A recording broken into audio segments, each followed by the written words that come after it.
మనం దేశం గురించి ప్రార్థన చేసి ఉన్నాం. సాధారణమైన విషయాల గురించి దేవుడి యొక్క సన్నిధానంలో ప్రార్థన చేశాం. ఇప్పుడు మన గురించి, మన కుటుంబ సభ్యుల గురించి దేవుని పాద సన్నిధిలో ప్రార్థన చేయాలి. నేను మీ గురించి ప్రార్థన చేస్తాను. మీ కుటుంబంలో ఉన్న వారందరూ మోకాలు వేయండి. ఒకవేళ కొంతమంది ఇంటిలో లేకుండా కూడా బయటికి వెళ్ళినా, బయట ఊర్లకు వెళ్ళి ఉండొచ్చు, బయట ఊర్లకు పనికి వెళ్ళి ఉండొచ్చు. మీరు వారి యొక్క పేర్లు చెప్పి వారి గురించి ప్రార్థన చేయండి. మన కుటుంబానికి మనం చేసే ప్రార్థన అది కోటగా, కంచెగా ఉండి మన కుటుంబం యొక్క ప్రతి అవసరతను సంధించి పరిపూర్ణమైన కాపుదలను ఇచ్చి మనల్ని నడిపిస్తుంది. ఇప్పుడు మనం కొన్ని నిమిషాలు మన యొక్క కుటుంబం గురించి ప్రార్థన చేయబోతున్నాం. అందరూ మోకాలు వేయండి. మోకాలు వేయలేనటువంటి వారు, ఒకవేళ వయసైన వారు ఉంటే మీరు కూర్చోవచ్చు. ఇప్పుడు ముఖ్యమైన సమయం, మనం ప్రార్థన చేయబోతున్నాం. అందరూ కళ్ళు మూసుకుని ఆ దేవుని మాత్రం మీ హృదయంలో, మీ కనుల దృష్టికి తీసుకుని వచ్చి, దేవుడు మీ కుటుంబం మీద అక్కరగలవారుగా ఉన్నారు. మీ కుటుంబం యొక్క అవసరతలను వారు సంధించాలని కోరుకుంటున్నారు. ఆయన ఒక మంచి కాపరవలే ఉంటూ మిమ్మల్ని నడిపించడం, మీ మీద ఆయన యొక్క కనుదృష్టిని ఉంచి మీకు ఆలోచన ఇచ్చే సర్వశక్తిమంతుడైన దేవుడిగా ఉన్నారు. ఆయన శాంతికర జలముల యొద్దను పచ్చిక బయలు యొద్దకు మిమ్మల్ని నడిపించి ఆ విధంగా మిమ్మల్ని నివసింప చేయడానికి దేవుడు ఎప్పుడు కోరిక కలిగి ఉన్నారు. దుష్టులైన మనుషుల యొక్క క్రియలు, దుష్ట సాతాను యొక్క దుష్ట క్రియలు మన యొక్క కుటుంబాల మీదకి రాకుండానట్లు దేవుడు బలమైన కోటగా, దుర్గంగా ఉండి ఆయన దేవదూతలను పాలెమ్మగా పంపించి మనకు ఒక పరిపూర్ణమైన కాపుదల ఇస్తూ వస్తున్నారు. ఆ పరిపూర్ణమైన కాపుదల ఇంకా బలంగా దృఢపరచుకోవడం, దేవుడి యొక్క సన్నిధానంలో పూర్తిగా మన యొక్క కుటుంబాన్ని సమర్పించుకోవడం, దాని నిమిత్తం ఇప్పుడు మోకాలు వేసి ఉన్నారు. మీ ఇంటిలో ఉన్న ఒక్కొక్కరిని జ్ఞాపకం తీసుకునండి. ఒకవేళ వయసైన వారు ఉండొచ్చు, వారి యొక్క పేర్లను, వారి యొక్క ముఖములను జ్ఞాపకంలోకి తీసుకునండి. మీ కుటుంబంలో మీ కుటుంబాన్ని నడిపించేవారు ఉండవచ్చు. వారి యొక్క పేర్లను దేవుడి యొక్క సన్నిధానంలో జ్ఞాపకం చేసుకోండి. యవ్వనస్తులు, యవ్వన పిల్లలు ఉండవచ్చు, వారిని కూడా జ్ఞాపకం చేసుకోండి. చిన్న పిల్లలు ఉండొచ్చు, వారిని జ్ఞాపకం చేసుకోండి. మీ ఇంటిలో ఉన్న వ్యాధిగ్రస్తుల్ని జ్ఞాపకం చేసుకోండి. ఒకవేళ మీ ఇంటిలో మీకు తెలిసిన వారి మధ్యలో దేవా ఎన్నో విధాలైన సమస్యలను సంధిస్తూ ఉన్న వారిని జ్ఞాపకం చేసుకోండి. దేవుడి యొక్క కనుదృష్టి మీ మీదకి ఇప్పుడు రావడం నేను గ్రహించగలుగుతున్నా. దేవుని యొక్క కనుదృష్టి మిమ్మల్ని లోతుగా చూస్తూ ఉంది. మీరు చెప్పేది కొంచెమే, కానీ దేవుడు అర్థం చేసుకునేది ఇంకా అధికంగా ఉంది. దేవా ఈ యొక్క కుటుంబాల మీద కనుదృష్టి ఉంచండి. దేవా ఈ యొక్క కుటుంబం మీద పూర్తి కనుదృష్టిని ఉంచండి. ఈ కుటుంబాలకి వ్యతిరేకంగా క్రియ చేస్తున్న దుష్ట శక్తులను దేవుని యొక్క ఆత్మ వాటిని పారద్రోలను గాక. ఈ కుటుంబంలో ఉన్న ఒక్కొక్కరిని పేరు పేరును మీరు దర్శించండి దేవా. వీరు ఎవరెవరి పేర్లను మీ పాద సన్నిధిలో జ్ఞాపకం చేసుకుని ప్రార్థన చేస్తున్నారు. ఆ ప్రార్థనలన్నీ దేవా మీరు ఇప్పుడు గమనించండి. వృద్ధులను, పెద్దవారిని దేవుని యొక్క సన్నిధానంలో సమర్పిస్తున్నాం. వారికి మంచి మానసిక స్థితిని అనుగ్రహించండి ప్రభువా. దేవా వారు క్షేమంగా నివాసం ఉండేటట్లు చేయండి. శరీరంలో వారికి అప్పుడప్పుడు వచ్చే బలహీనతలు దేవా, వాటన్నిటిలో మీ యొక్క బలం ప్రత్యక్షమయ్యేటట్లు ప్రభువా దేవా మీరు వారిని అనుగ్రహించండి. మీ ప్రజలు వృద్ధాప్యంలో కూడా ఫలములిచ్చి దేవునిలో నిలిచి ఉంటారని చెప్పబడిన వాక్యానుసారంగా నాకు వయసు అయిపోయింది, ఇక మీదట ఎటువంటి ప్రయోజనం మూలంగా లేదు అని ఎవ్వరి మనసులో కూడా అంగలార్పు కలుగకుండానట్లు వారు ఈ వృద్ధాప్యంలో కూడా మీ నిమిత్తం ఫలములు ఇచ్చే విధంగా దేవ వారికి నూతనమైన ద్వారములు తెరిచి ఇవ్వండి. దేవుని యొక్క కర్మలు వారిని బలపరుచునుగాక.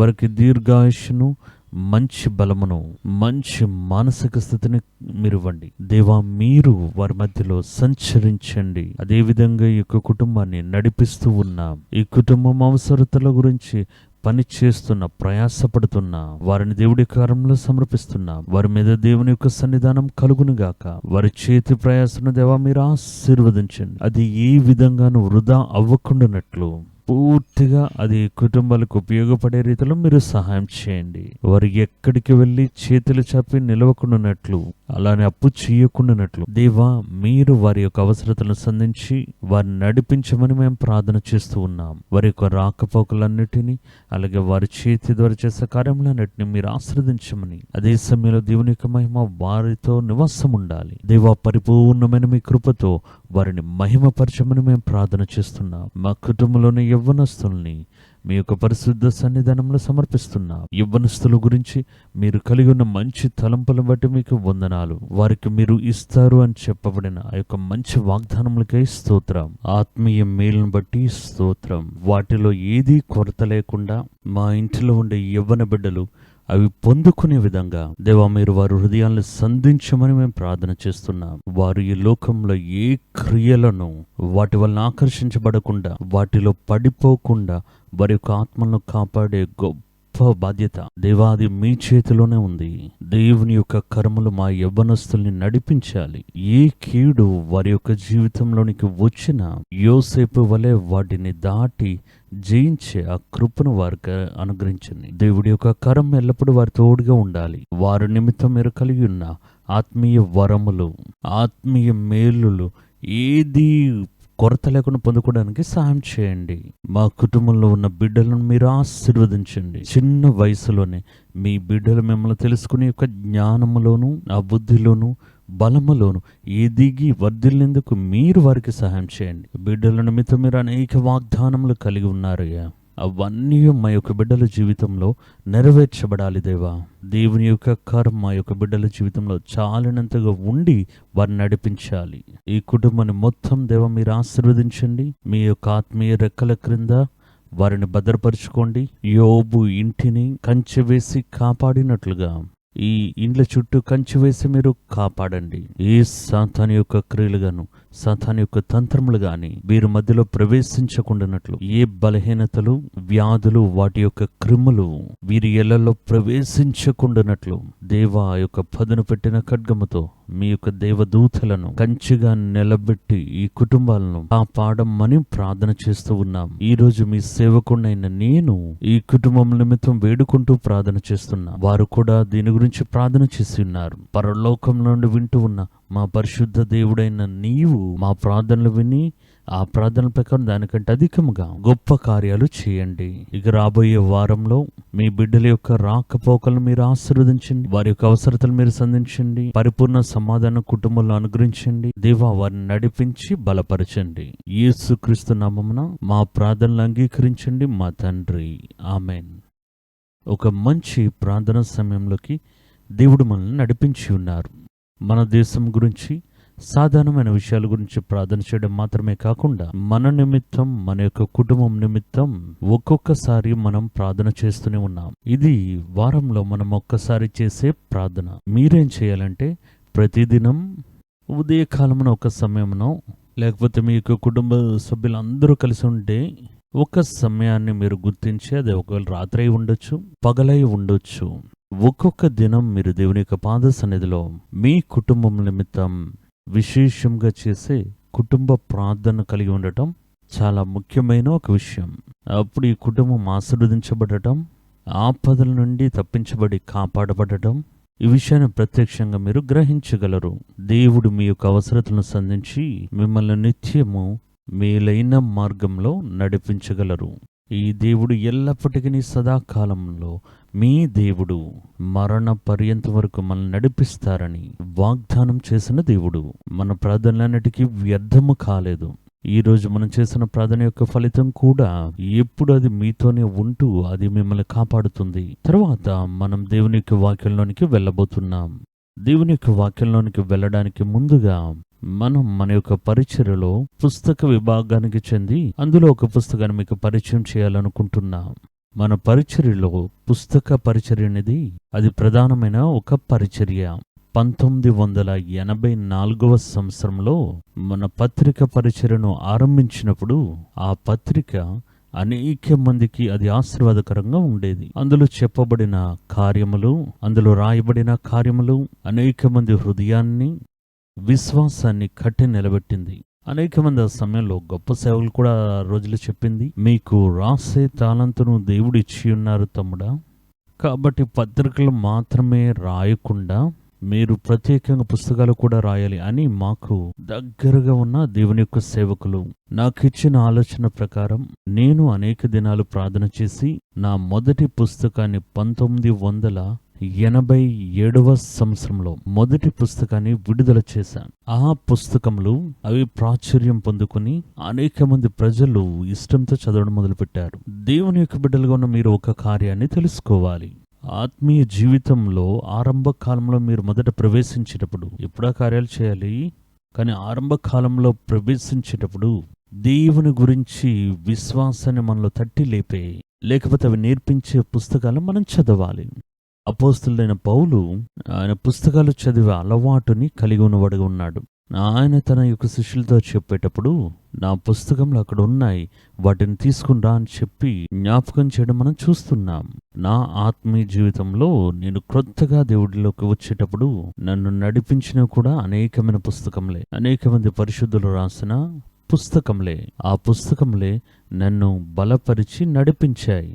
అది మాత్రమే కాదు, అనేక మంది మిషనరీల యొక్క జీవిత చరిత్రలు, దేవుని యొక్క సేవకుల యొక్క జీవిత చరిత్రలు, ఇవన్నీ నేను చాలా చదివాను.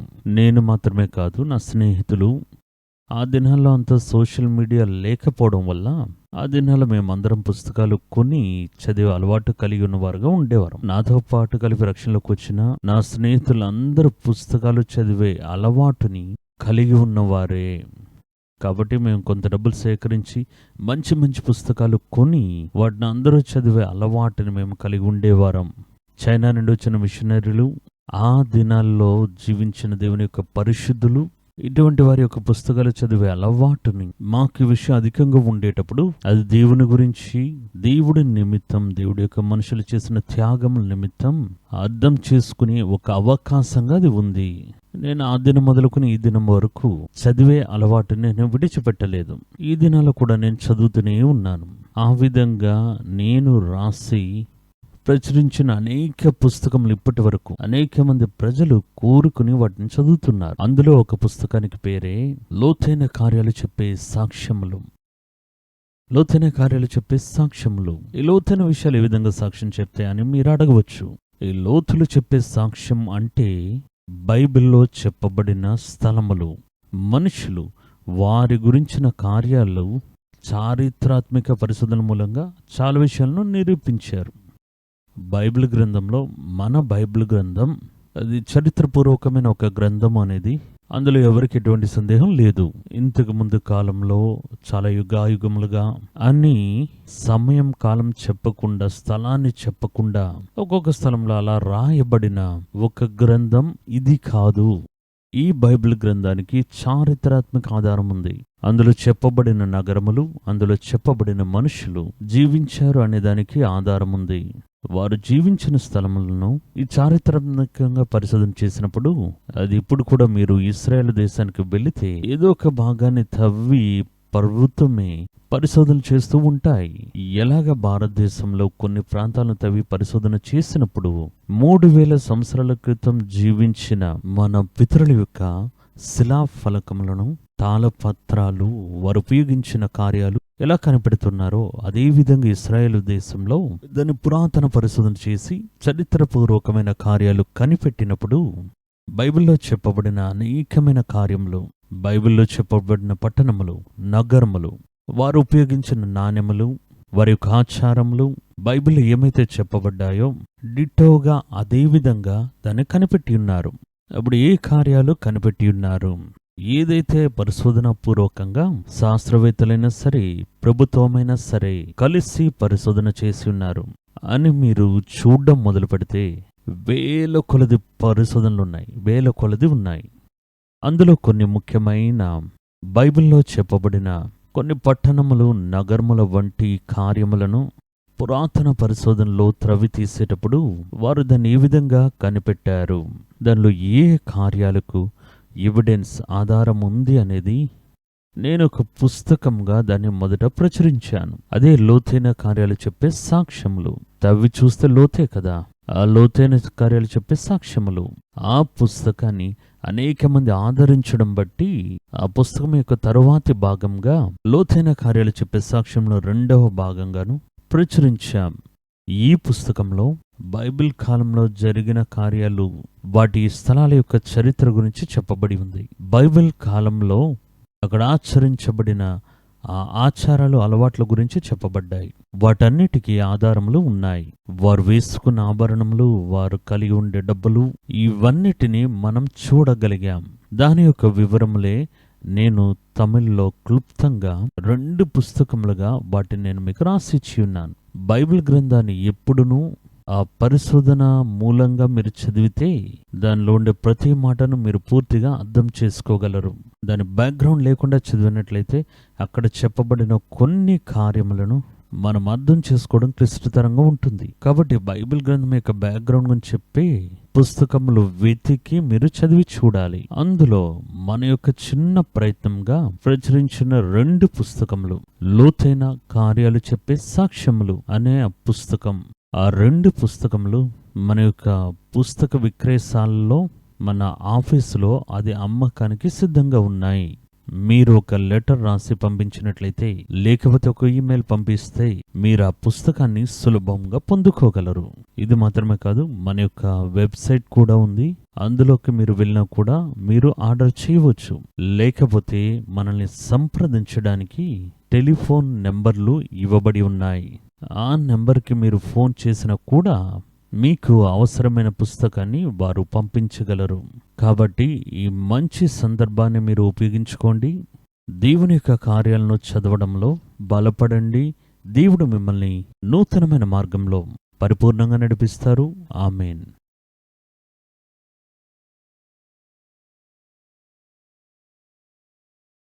ఇప్పుడు మనం దేవుడి యొక్క వాక్యాన్ని ధ్యానించబోతున్నాం. గత వారంలో మనం సంధించినప్పుడు చాలా ముఖ్యమైన ఒక విషయాన్ని గురించి ధ్యానించడం మొదలుపెట్టాం. అది ఏంటి అనేది మీకు జ్ఞాపకం ఉండే ఉంటుంది. ఫలములు ఇచ్చే కార్యం గురించి. ఫలములు ఇవ్వడం మాత్రమే కాదు, ఫలముల గురించి వాక్యం ఏం చెప్తుందో ఆ ఫలముల రహస్యం గురించి ధ్యానించడం మనం మొదలుపెట్టాం. ఈ ఫలము అనేది క్రైస్తవ జీవితంలో చాలా ముఖ్యమైనది.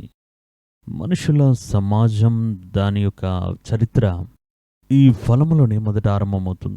వారు వద్దని చెప్పిన యొక్క ఫలమును భుజించిన దానిలోనే మనుషుల యొక్క చరిత్ర ఆరంభమవుతుంది.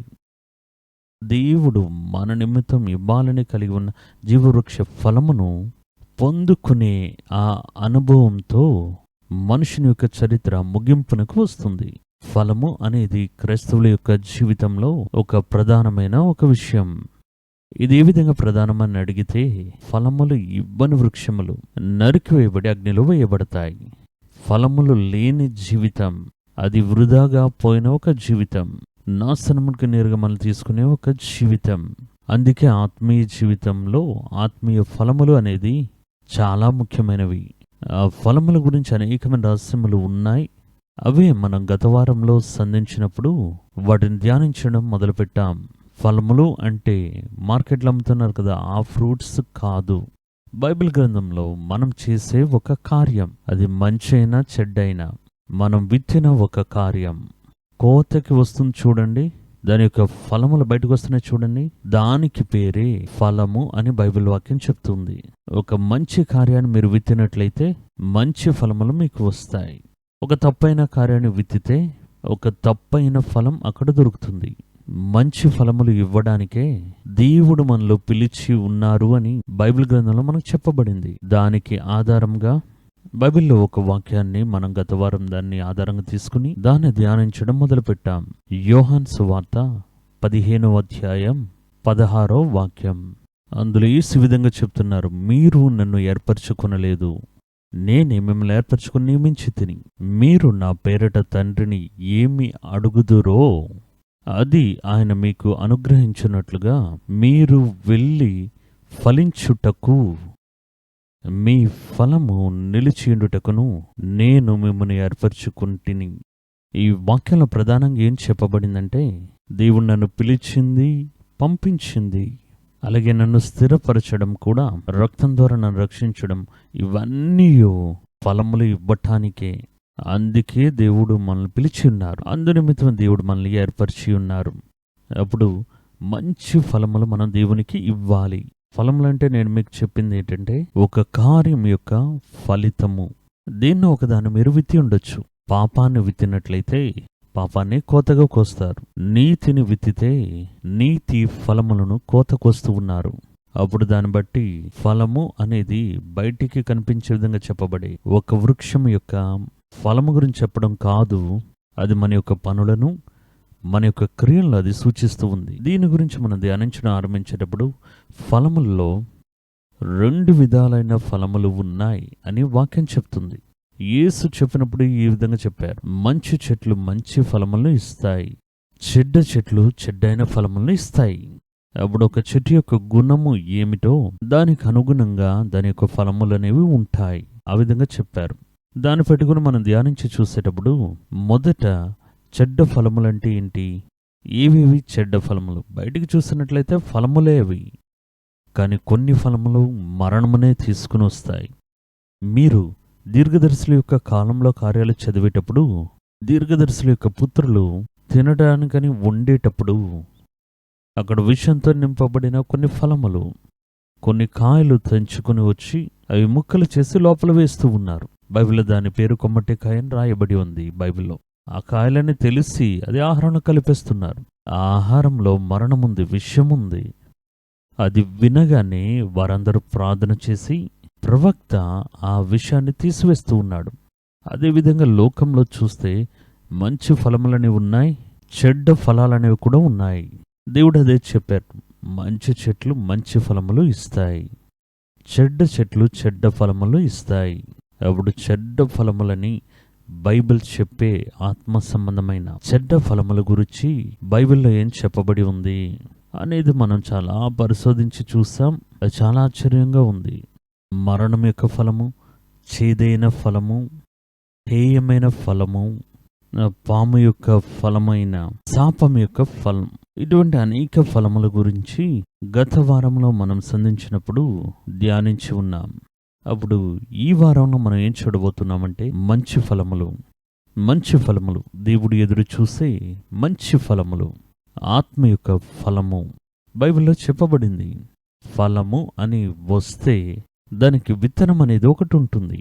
ఆ విత్తనమును వేసి విత్తినట్లయితేనే ఆ విత్తనం దానికి అనుగుణంగా ఒక ఫలమును ఇస్తుంది. ఒక చెట్టుగా, ఒక వృక్షంగా ఎదుగుతుంది, వృక్షంగా బలం పొందుకుంటుంది. ఆ రెమ్మల్లో పువ్వులు పూస్తాయి, అవి కాయలవుతాయి, ఫలములవుతాయి. కానీ దానికి మూలం అనేది విత్తనం. ఆ విత్తనం వేస్తేనే ఆ యొక్క ఫలములు అనేవి మనకు దొరుకుతాయి. అప్పుడు ఆత్మ యొక్క ఫలములు, దేవుడు కోరుకునే ఆత్మ యొక్క ఫలములు. ఆత్మ యొక్క ఫలమని చెప్పేటప్పుడే ఆత్మ యొక్క విత్తనం ఏంటనేది మీకు తెలుస్తుంది. ఆత్మయే ఆ విత్తనం. ఏ ఆత్మ? పరిశుద్ధాత్మ, దేవుని దగ్గర నుండి వచ్చిన పరిశుద్ధాత్మ. ఆ ఆత్మదేవుడే ఒక విత్తనం వల్లే మనలో విత్తబడి వారి యొక్క క్రియలను ఫలములుగా బయలుపరుస్తూ ఉన్నారు. ఆ విత్తనం సరైన రీతిలో విత్తబడి ఉంటే ఆ విత్తనం మొలకెత్తి ఫలములు ఇస్తుందనే విషయంలో ఎటువంటి సందేహము లేదు. ఏ ఫలముకైనా ఒక విత్తనం ఉంటుంది. ఆత్మిక ఫలమని మనం చూస్తున్నామే, ఆత్మ ఫలముకుండే విత్తనమే ఆత్మ. అందుకే దాని నుండి వచ్చే యొక్క కోతకి ఫలమునకు ఆత్మ ఫలము అనే పేరు ఇవ్వబడింది. అప్పుడు అక్కడ విత్తబడింది పరిశుద్ధాత్మ. మనం దేవుని యొక్క బిడ్డలుగా ఆయన్ని అంగీకరించినప్పుడు ఆయన యొక్క పరిశుద్ధాత్మతో మనల్ని నింపుతూ ఉన్నారు. దేవుని యొక్క శక్తి మనలో విత్తబడింది. ఆ విత్తనం మనలో మంచి ఫలములు ఇవ్వాలి. ఇక్కడ ఈ స్థలంలో మనకు ఒక ప్రశ్న వస్తుంది. కొంతమంది నేను చూస్తున్నాను, వారు చర్చికి వెళ్తుంటారు, అన్ని భాషలు మాట్లాడుతుంటారు, మంచి ఆత్మలో నింపబడి ఉంటారు, సంఘ పరిచర్యల భాగస్వాములుగా ఉంటారు, కానీ జీవితం వ్యత్యాసంగా ఉందే. ఆ జీవితంలో ఎటువంటి ఫలములు లేవే. ఆత్మ యొక్క ఫలములని చెప్పబడే మంచి స్వభావములు ఏమీ లేవే. ఒక సాధారణమైన మనుషునికి కూడా, దేవుడే తెలియని ఒక మనిషిలో ఉండే మంచి కార్యములు కూడా వీరిలో లేవే అనే ఒక సందేహం మనలోనికి రావచ్చు. విత్తనం అనేది, ఆత్మ అనేది నిజమే. ఆ విత్తనం సరైన రీతిలోని విత్తబడితేనే అది ప్రతిఫలాన్నిస్తుంది. బైబిల్లో మనకి ఈ విషయం చెప్పబడింది కదా. ఒకడు విత్తనం విత్తడానికి బయలుదేరుతున్నాడు. వాడు విత్తినప్పుడు కొన్ని విత్తనములు ఆ యొక్క మార్గం పక్కన విత్తబడ్డాయి. ఇంకా కొన్ని విత్తనములు ముళ్ళులో ఉన్న మొక్కల మధ్యలో పడ్డాయి. ఇంకా కొన్ని విత్తనాలు రాతి నేల మీద వెళ్ళపడ్డాయి. ఇంకా కొన్ని విత్తనాలే మంచి భూమి మీద పడ్డాయి. వీటన్నిటి గురించి మీరు అనేక సందేశాలు విని ఉంటారు. పరిశుద్ధాత్మ అని చెప్పబడే ఈ విత్తనం కూడా అదే.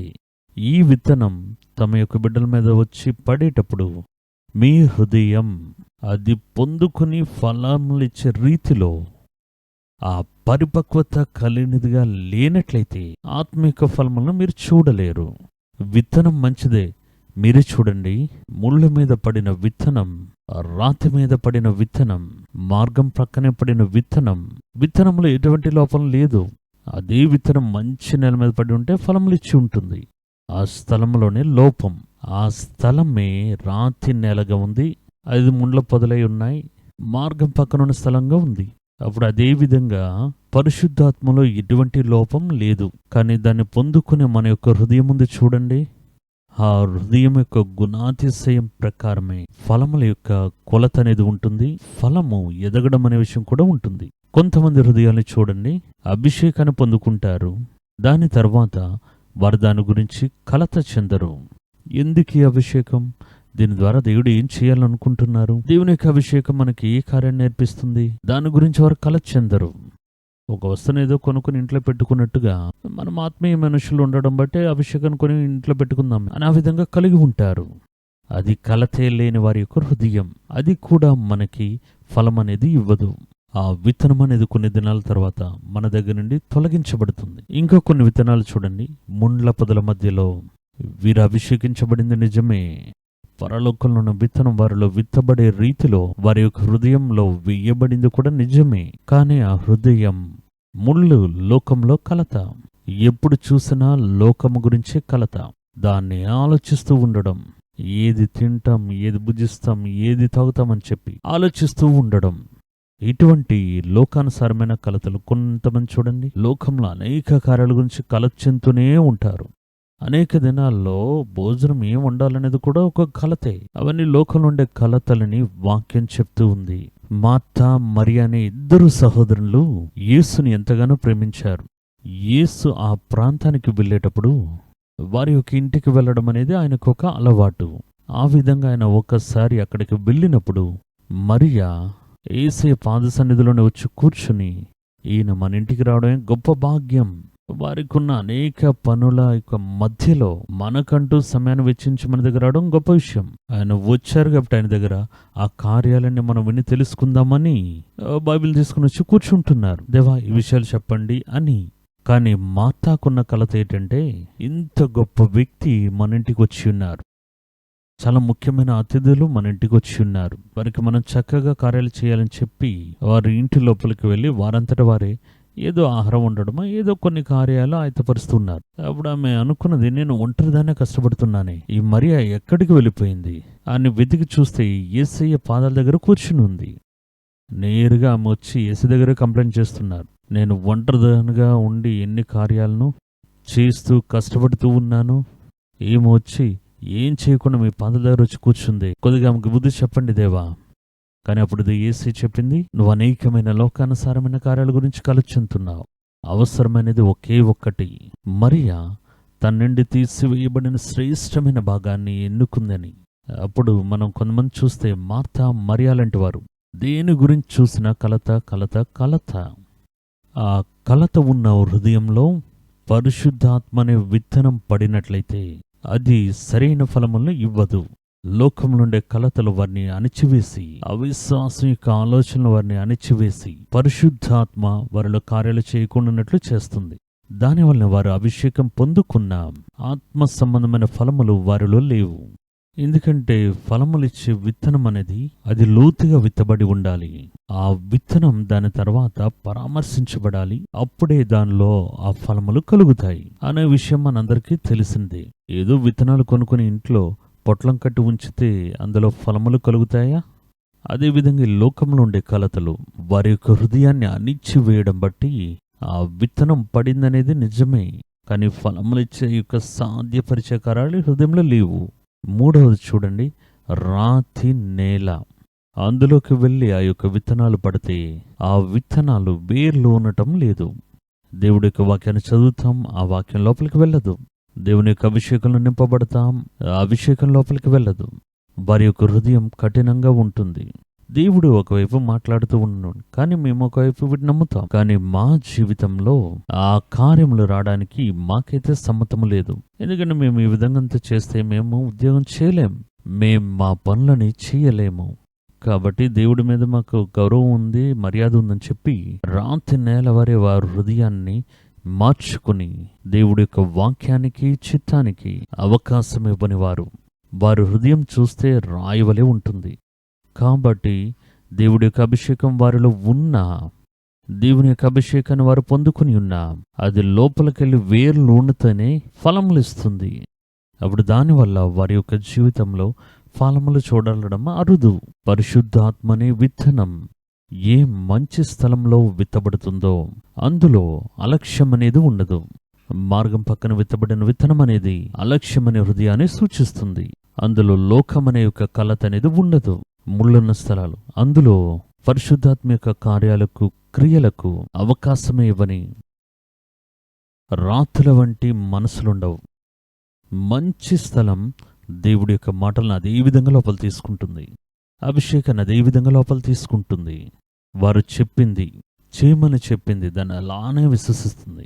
అప్పుడే ఫలములు కలుగుతాయి. కానీ మనమేం చేస్తామంటే, పైపైన ఒక వ్యక్తి సంఘానికి వెళ్తున్నారు, కానుకలిస్తూ ఉన్నారు, ఏదో ఒక్కొక్క సమయాల్లో వీధుల్లో నిలబడి ట్రాక్స్ అంతా ఇస్తున్నారు, అన్య భాషలు మాట్లాడుతున్నారు, కానీ ఆత్మీయ ఫలములు ఏమీ లేవే.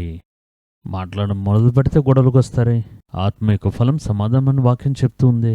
వారి యొక్క జీవితం వేరే విధంగా చెప్తే ఆ విత్తనం వారిలో వేర్లు లేదు, వేర్లు ఉండడానికి వీరు అవకాశం ఇవ్వలేదు అనేది మనం అర్థం చేసుకోవాలి. అప్పుడు ఆత్మ యొక్క ఫలము అనేది పరిశుద్ధాత్మ అనే విత్తనం ఒక మంచి స్థలంలో విత్తబడి వేర్లోని అది ఇచ్చే క్రియలుగా అది ఉంది. ఆత్మ యొక్క ఫలము అనేది అన్ని మంచి గుణాలు ఫలింపజేస్తుందని అది వాక్యం చెప్తూ ఉంది. ఎక్కడ?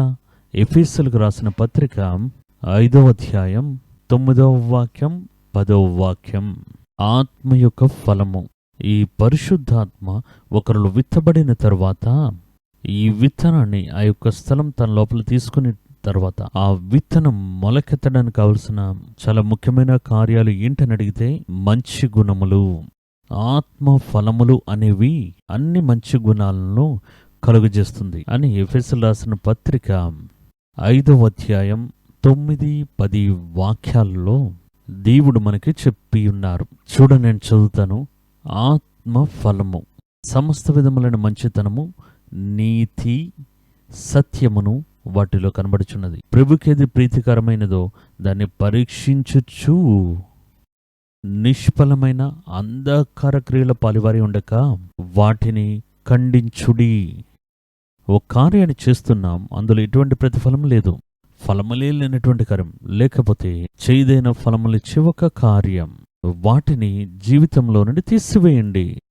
అప్పుడు ఈ ఆత్మ యొక్క విత్తబడిన యొక్క విత్తనములు మంచి ఫలములు ఇవ్వాలి అంటే మీరు మంచి గుణములను కలిగి ఉండాలి అని ఈ స్థలం మనకి ఆలోచనిస్తూ ఉంది. ఆత్మ యొక్క ఫలములు అని ప్రధాన ఫలముల యొక్క పట్టిక గురించి గలతీయులకు రాసిన పత్రిక 5వ అధ్యాయం 22వ వాక్యం. ఇవే కాకుండా ఇంకా అనేకమైన ఫలములు ఉన్నాయి, కానీ ప్రధానమైన ఫలములు అనేవి ఉన్నాయి కదా. కానీ ఆ ప్రధానమైన ఫలములు ఆత్మ దేవుడు ఒకరిలో విత్తినప్పుడు అవి ఏ ఫలములు ఇచ్చే విత్తనముగా ఉంటుంది అనే విషయం బైబిల్లో చెప్పబడింది. చూడండి, ఇది ఒకే విత్తనంలో నుండి, ఒకే పరిశుద్ధాత్మ దగ్గర నుండి కలుగుతూ ఉన్న వేరే విధములైన ఫలములు. ఈ ఫలములు వేరే విధంగా ఉన్నా కూడా దానికి మూల పదార్థం పరిశుద్ధాత్మే అనేది మీరు తెలుసుకోవాలి. కాబట్టి ఈ స్థలంలో మనం చూస్తే అన్నీ ఒకే స్థానంలో నుండి పుట్టింపబడిన ఆత్మ యొక్క ఫలములు అని చెప్పకుండా ఆత్మ ఫలము అని చెప్పబడుతుంది. చూడండి, గలతీయులకు 5:22లో ఆత్మ ఫలమేమనగా అన్నీ ఒకటే ఫలమే. చూడడానికి వేరే వేరే విధంగా ఉండదు, కానీ ఒకటే ఫలమే. ఆత్మ ఫలమేమనగా ప్రేమ. ఆత్మ యొక్క ఫలితం ప్రేమించడం, మనల్ని మనం ప్రేమించడం, ఇతరులను ప్రేమించడం, దేవుణ్ణి ప్రేమించడం, శత్రువుల్ని ప్రేమించడం. ఈ ప్రేమించడం అనే విషయాలు ఒకరిని మొలకెత్తడం ఆరంభమవుతాయి. అప్పటి వరకు మొరటుగా ఉన్నవాడు స్వార్థపూరితంగా జీవించిన వాడు ఒక అభిషేకాన్ని పొందుకున్న తరువాత, పరిశుద్ధాత్మతో తన యొక్క జీవితాన్ని కలుపుకున్న తరువాత ఇతరుల మనుషులను ప్రేమించడం మొదలుపెట్టాడని చెప్తే పరిశుద్ధాత్మ ఫలములు ఇవ్వడం మొదలుపెట్టారు. ఆ విత్తనం వారి యొక్క హృదయంలో వెళ్ళి పనిచేయడం మొదలు పెడుతుంది అని అర్థం. మొదలుపెట్టగానే గొప్ప ప్రేమను వారు చూపించలేకపోవచ్చు. ఎందుకంటే పరిశుద్ధాత్మ లోపలికి వచ్చిన తర్వాత వారి యొక్క ఆరంభ స్థితి, ఆ సిమ్టమ్స్ మనకు తెలుసు. వారందరినీ ప్రేమించడం మొదలు పెడతారు. దానికి ముందు చూస్తే వారు ఎవ్వరి గురించి కలత చెందరు. నాకు దొరికితే చాలు, నేను జీవిస్తే చాలు, నేను నా కుటుంబం జీవిస్తే చాలు అనేవారు కూడా ఉన్నారు. ఇంకా కొంతమంది నేను మాత్రమే జీవిస్తే చాలు, కుటుంబం ఎలా పోతే పోని, అలా కూడా ఉండి ఉంటారు. కానీ ఈ పరిశుద్ధాత్మలకు వచ్చిన తర్వాత వారు ప్రజల్ని ప్రేమించడం మొదలు పెడతారు, ఇతరుల్ని ప్రేమించడం మొదలు పెడతారు. వారి యొక్క సొంత సహోదరులు వలె ఆత్మలో జన్మించిన దేవుని యొక్క బిడ్డలను ప్రేమించడం మొదలు పెడతారు. వారికి విరోధంగా ఉన్నవారిని కూడా ప్రేమించడం మొదలు పెడతారు. ఈ ప్రేమ మనలో కనిపించడం మొదలైంది అంటే ఆ పరిశుద్ధాత్మ యొక్క విత్తనం లోపల క్రియ చేయడం ఆరంభించింది అని అర్థం. ప్రేమ అనేది ఏంటి అని అడిగితే, నన్ను నేను గ్రహించుకున్నట్లుగానే ఇతరుల్ని గ్రహించడం పేరే ప్రేమ. నిన్ను నీవు ప్రేమించుకున్నట్లుగా నీ పొరుగువారిని కూడా నీవు ప్రేమించాలి. మీరు ఒక అవసరత కలిగిన మనిషి, లేకపోతే ఒక పేదరికంలో ఉన్న ఒక వ్యక్తి ఈ స్థలంలో మిమ్మల్ని పోల్చుకుని చూడాలి. నేను ఈ స్థానంలో ఉంటే ఎలా ఉంటుంది, నా పరిస్థితి ఎలా ఉంటే ఎలా ఉంటుంది, నా బిడ్డలు అలా నిలబడితే ఎలా ఉంటుంది అనేది ఆ స్థానంతో మీరు సరిపోల్చుకుని చూస్తే మీరు ప్రేమించలేకుండా ఉండలేరు. పొరుగువారి యొక్క ఆకలిని అర్థం చేసుకోకుండా ఉంటే మీరు ఎటువంటి క్రైస్తవులండి? వాడు చూడండి, అంతగా కష్టపడుతున్నారు, ఎన్నో పనులు చేస్తారు, ఎన్నో చేస్తుంటారు, వీరు కూర్చొని సంబరంగా భోజనం చేస్తుంటారు. ఒకడు సహా మనుషుని యొక్క ఆకలిని అర్థం చేసుకోవట్లేదు, ఒక మనుషుని యొక్క సమస్యను అర్థం చేసుకోవట్లేదు అంటే పరిశుద్ధాత్మ యొక్క క్రియ ఇంకా మనలో ఎదగలేదు. అది ఇంకా మనలో, మన హృదయంలో క్రియ చేయలేదు అని అర్థం. ప్రేమ తర్వాత సంతోషం. ఈ సంతోషం లోకం మూలంగా కలిగే సంతోషం కాదు. మద్యం వల్ల, తిరుగుబోతనం వల్ల, ధనం వల్ల, పేరు, ఘనత, అంతస్తు వల్ల వచ్చేది కాదు. ఆత్మలో కలిగే సంతోషం. ఆ సంతోషంలో ఎప్పుడూ నింపబడే ఉంటారు. తర్వాత చూడండి, సమాధానం. ఇవన్నీ పెద్ద లిస్టే ఉంది, మీకు తెలుసు. సమాధానం. సాధ్యమైతే అందరితో సమాధానంగా ఉండాలి. మీ పొరుగువారితో సమాధానంగా ఉండండి, కుటుంబంలో సమాధానంగా ఉండండి. ఇవి ఆత్మ యొక్క ఫలములని వాక్యం చెప్తుంది. దీర్ఘశాంతం. దీర్ఘశాంతం. తర్వాత చూడండి, దయాళత్వము. ఇతరుల మీద దయను చూపించడం. మంచితనం, విశ్వాసం, సాత్వికము, ఆశా నిగ్రహము. ఇటు వాటికి విరోధమైన నియమమే లేదు. అప్పుడు ఆత్మ యొక్క ఫలములు ప్రధానమైన ఫలములు. ఆ ఫలము ప్రేమ, సంతోషం, సమాధానం, దీర్ఘశాంతం, దయాళత్వం, మంచితనం, విశ్వాసం, సాత్వికం, ఆశా నిగ్రహం. ఈ 9 ఫలములు మనలో మొలకెత్తాలి. దాని తర్వాత అది మంచి ఫలములను ఇవ్వాలి. మీరు దేవునితో కలవగానే అది పని చేస్తుందని చూడండి. ఈ కార్యములు బయలుపరచబడుతున్నాయని చూడండి. అలా బయలుపరచబడితే విత్తనం సరైన స్థానంలో వెళ్ళి లోపల పడింది అని అర్థం. లేకపోతే విత్తనం పడిందనేది నిజమే, కానీ అది మార్గం పక్కనే పడినట్టుగా పడింది, ముళ్ళున్న స్థలంలో పడినట్టుగా అది పడింది, రాతి నేల మీద పడినట్టుగా అది పడింది. అందుకే ఈ అభిషేకం, దేవునితో ఉండే యొక్క సహవాసం, రక్షణ యొక్క అనుభవం నాలోనికి వచ్చి ఇన్ని దినాలయ్యి ఇందులో చెప్పబడిన కార్యములు ఒకటి కూడా నాలో బయలుపరచబడలేదే అని అంటే, ఇంకా విత్తనం విత్తబడాల్సిన రీతిలో, పడాల్సిన స్థలములో, పడాల్సిన సమయంలో, పడాల్సిన పరిస్థితిలో అది సరిగ్గా పడలేదని అర్థం. అది కరెక్ట్గా మంచి స్థలంలో పడినట్లయితే అది మంచి ఫలములు ఇస్తాదనే విషయంలో ఏమాత్రం సందేహం లేదు. తర్వాత చూడండి, తర్వాత ఒక ఫలము గురించి వాక్యం చెప్తుంది. అదేంటో తెలుసా? మారు మనస్సుకు పొందుకునే ఫలం. మొదట మనం చూసింది ఆత్మ ఫలం, ఇప్పుడు మనం చూసేది మారు మనస్సుకు పొందుకునే ఫలము. ఇదేంటి నూతన ఫలంగా ఉంది? అవునండి, వాక్యం ఏం చెప్తుందంటే మారు మనస్సుకు తగిన ఫలమును ఇవ్వండి అని ఆయన చెప్తున్నారు. మారు మనసుకు తగిన ఫలమును ఇవ్వండి. మారు మనసుకు తగిన ఫలము ఇవ్వనటువంటి చెట్లు నరకబడి అగ్నిలో వేయబడతాయి. దీనిని మనం 2 విధాలుగా తీసుకోవచ్చు. ఎలా తీసుకోవచ్చు అని అంటే, మనం మారు మనసు పొందుకోవడం మూలంగా వచ్చే ఫలములు. నేను మారు మనసు పొందుకున్నా, మారు మనసు పొందుకున్నాను అంటే దానికి సాక్ష్యంగా దాని యొక్క ఫలితములు బయటికి కనిపించాలి కదా. నేను ఒక కాలంలో మద్యం సేవించాను, జూలగా తిరిగాను, మారు మనసు పొందుకున్నాను. ఇప్పుడు మీరు మారు మనసు పొందుకుంటే దాని యొక్క ఫలితం ఎలా కనిపిస్తుంది? ఇప్పుడు నేను మద్యం సేవించట్లేదు, దానిని వదిలిపెట్టేశాను. కోప్పడేవాడిని, ఇతరులతో గొడవలాడేవాడిని, మారు మనసు పొందుకున్నాను అంటే అర్థం ఏంటి? ఈ మారు మనసు పొందుకునే ఫలం అనేది ఇప్పుడు నేను అందరితో సమాధానంగా ఉంటున్నా. ఒక సమయంలో చూడండి, తప్పైన మాటలు, దూషించే మాటలు మాట్లాడుతూ ఉండేవాడిని, జంతువులా జీవిస్తూ ఉండేవాడిని. ఇప్పుడు నేను మారు మనసు పొందుకున్నా. మీరు మారు మనసు పొందుకుంటే మారు మనసు పొందుకునే విత్తనం మీరు అది వేశారు కదా, దాని యొక్క ఫలితాన్ని మీరు ఇప్పుడు చూపించాలి. నేను అలా ఉండేవాడిని, ఇప్పుడు మారు మనసు పొందుకున్నా. ఆ మారు మనసు పొందుకున్న దాని ఫలితం ఏంటని అడిగితే, ఇప్పుడు నేను దూషించే మాట్లాడట్లేదు, సువార్తను ప్రకటిస్తున్నాను. మంచి మాటలు, అనేక మందికి ఆదరణ కలిగించే మాటలే నన్ను నిండి వస్తున్నాయి. దీనికి పేరే మారు మనస్సు యొక్క ఫలము. నేను ఒక విషయం నుండి మారు మనసు పొందుకుంటే, నేను మారు మనసు పొందుకున్న దాని యొక్క ఫలితం నా జీవితంలో ప్రతిఫలించాలి. 2వ కార్యాన్ని చూడండి. ఆ మారు మనసు అని చెప్పాను కదా, నేను మారు మనసు పొందుకుంటే దాని కార్యాలు బయలుపరచబడాలి. అప్పుడే ఆ మారు మనస్సు అనే విత్తనం నాలో విత్తబడిందనే విషయం నేను తెలుసుకోగలను. సౌలు యొక్క జీవితాన్ని చూస్తున్నాం. ఆయన సంఘములను ఇబ్బంది గురి చేసేవాడు, సంఘములను పాడు చేశాడు. మారు మనసు పొందుకున్న తర్వాత చూడండి, ఆ మారు మనసు యొక్క ఫలం, వారు సంఘములు కట్టారు, సంఘములు ఎదిగే విధంగా చేశారు, సంఘం ఎదుగుదల గురించి ప్రయాసపడ్డారు. ఒకే వ్యక్తి మారు మనసు పొందుకోవడానికి ముందుగా సంఘాన్ని శ్రమల పాలు చేశాడు. మారు మనసు పొందుకున్నప్పుడు ఆ మారు మనసు పొందుకున్నాడు.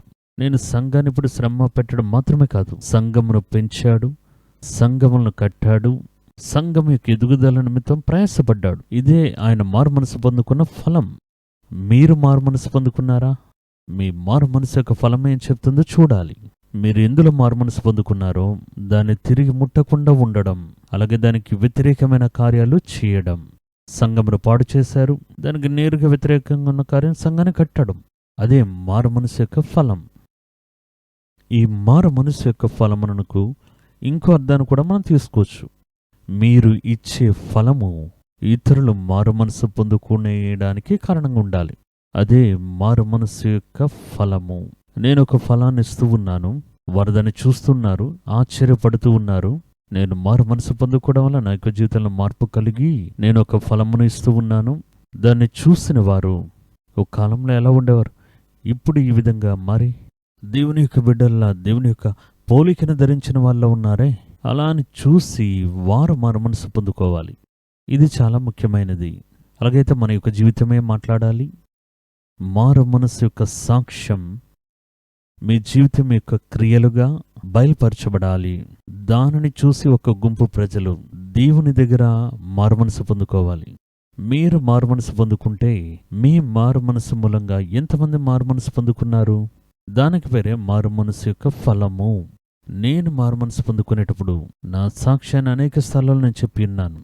నేను మారుమనసు పొందుకున్నప్పుడు పాపపు అలవాట్ల నుండి, మద్యం, మత్తు పదార్థాలు, పొగ తాగటం, ఇటువంటి అలవాట్ల నుండి నేను విడిపింపబడ్డాను. నాతో ఉన్న స్నేహితులు కూడా అదే పాపపు అలవాట్లో ఉండేవారు. కళాశాలలో మొదటి సంవత్సరం, అలా 2వ సంవత్సరం చదివేటప్పుడు ఈ చెడ్డ పాపపు అలవాట్లు నన్ను పట్టుకున్నాయి. నాతో ఉన్న స్నేహితులు అదే విధంగా ఉండేవారు. నేను ఒక దినాన మారుమనసు పొందుకున్నా.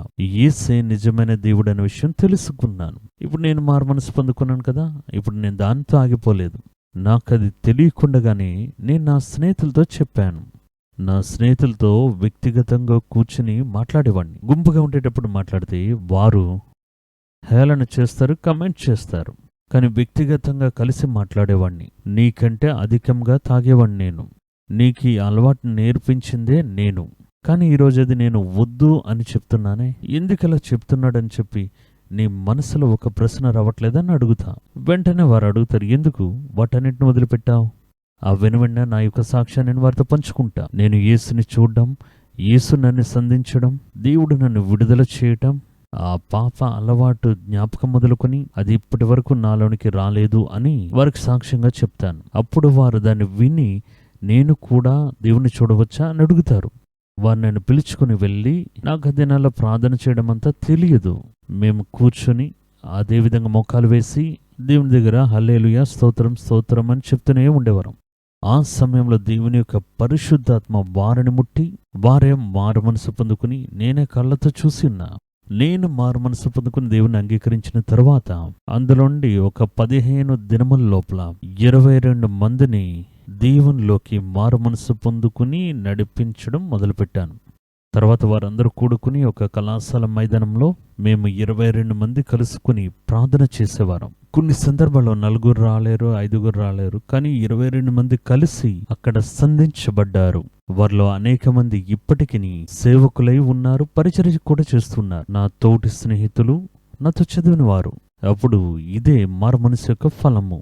నేను మారు మనసు పొందుకున్నాను దానితో ఉండిపోవడం కాదు. మీరు మారు మనసు పొందుకుంటే మీ మూలంగా ఇతరులు మారు మనసు పొందుకుంటున్నారా? అది మారు మనసు యొక్క ఫలము అని వాక్యం చెప్తూ ఉంది. ఫలములు ఇవ్వడానికే మనం మారు మనసు పొందుకుంటున్నాం. మారు మనసు యొక్క ఫలం అనేది మారు మనస్సే. అప్పుడు మీరు మారు మనసు పొందుకుంటే అప్పుడు మీరు ఇతరులు మారు మనసు పొందుకునే విధంగా ప్రయాసపడాలి. ఎలా మనం మారు మనసు పొందుకోవడానికి ప్రయాసపడాలి? మొదటి స్నేహితులున్నారు, చెప్పండి. మీ బంధువులున్నారు, వారికి చెప్పండి. మీతో పనిచేసేవారు ఉన్నారు కదా, వారికి చెప్పండి. మీరు చూసే వారి దగ్గర మీరు మాట్లాడండి. మీ సాక్ష్యాన్ని చెప్పండి. మీ మారు మనసు అనేక మంది మారు మనసు పొందుకోవడానికి మార్గం ఏర్పరిస్తాయి. దానికి వేరే మారు మనసు యొక్క ఫలం. మనం ఈ ఫలం యొక్క అర్థాన్ని రెండుగా తీసుకోవచ్చు. ఈ మారు మనసు యొక్క ఫలం ఇవ్వడానికి మనం పిలువబడి ఉన్నాం. వాక్యం అలానే చెప్తుంది. పేతురు చూడండి, దేవుని తృణీకరిస్తున్నాడు. అదే పేతురు మారు మనసు పొందుకున్న తర్వాత తృణీకరించిన పేతురు అందరి ముందున ఒప్పుకొని తన ప్రాణభయంతోనే కదా తృణీకరించాడు. ఇప్పుడు తన సిలువలో కొట్టబడ్డానికి అప్పగించుకున్నాడు. అప్పుడు ఇదే మారు మనసు యొక్క ఫలములు అని దేవుని యొక్క వాక్యం చెప్తూ ఉంది. ఇతరులు మారు మనసు పొందుకోవడానికి ఒకటి మీరు సాక్ష్యం చెప్పవచ్చు, లేకపోతే మీ యొక్క మంచి క్రియల మూలంగా మీరు వారు మారు మనసు పొందుకునే విధంగా చేయవచ్చు. మంచి క్రియల యొక్క ఫలము అని రెండవదిగా ఒక ఫలము గురించి వాక్యం చెప్తుంది. మొదటి చూసింది ఆత్మ యొక్క ఫలము, రెండవది మారు మనసు యొక్క ఫలము, మూడవది మనం చూడబోయేది మంచి క్రియల యొక్క ఫలము. విత్తబడిన విత్తనం మంచి క్రియలకు ఫలం అంటేనే మీకు అర్థమవుతుంది. విత్తబడిన విత్తనం మంచి క్రియ. ఇప్పుడు మొక్క మొలుస్తుంది కదా, అది మంచి క్రియ యొక్క ఫలము. అదే కదా, ఆపిల్ విత్తనం విత్తితే ఆపిలే కదా వస్తుంది. అప్పుడు మంచి క్రియలకు ఫలము రావాలంటే మీరు మంచి క్రియలను విత్తాలి. అదే వాక్యం చెప్తుంది. కొలస్సీలు రాసిన పత్రిక 1వ అధ్యాయం 10వ వాక్యంలో ఈ విధంగా చెప్తున్నారు. సకల విధములైన మంచి క్రియలైన ఫలములను ఇచ్చి దేవుని విషయమైన జ్ఞానమందు అభివృద్ధి పొందుచు దేవునికి ప్రియులుగా ఉండుటట్టు ఆయనకి తగిన పాత్రంగా నడుచుకోవాలి. ఆనందంతో కూడిన పూర్ణమైన ఓర్పును దీర్ఘశాంతమును కనపరచునట్లు ఆయన మహిమ శక్తిని బట్టి సంపూర్ణ బలముతో బలపరచబడవలననియు మీ నిమిత్తం వేడుకుంటూ ఉన్నాం అని చెప్తున్న విశ్వాసులు తర్వాత ఏ విధంగా నడుచుకోవాలి? వారు ఇవ్వాల్సిన మూడవ ఫలము ఏంటంటే మంచి క్రియల యొక్క ఫలము. మంచి క్రియల యొక్క ఫలము అంటేనే విత్తబడేది అక్కడ మంచి క్రియ. దాని మూలంగా మొలకెత్తబోయే యొక్క మొక్కే మంచి క్రియ యొక్క ఫలము అని ఆయన అక్కడ చెప్తున్న చూడండి. ప్రతి సత్కార్యములోనూ ఆ సత్కార్యముల యొక్క ఫలములు ఇచ్చి మీరు ఆ విషయంలో అలక్ష్యంగా ఉండనే కూడదు. ఆ సత్కార్యం చేస్తున్నాం కదా, ఇతరులకు సహాయం చేయడం, లేకపోతే లేని వారికి మన కార్యములు పంచిస్తున్నాం కదా, అందులో మీరు కృంగిపోకూడదు.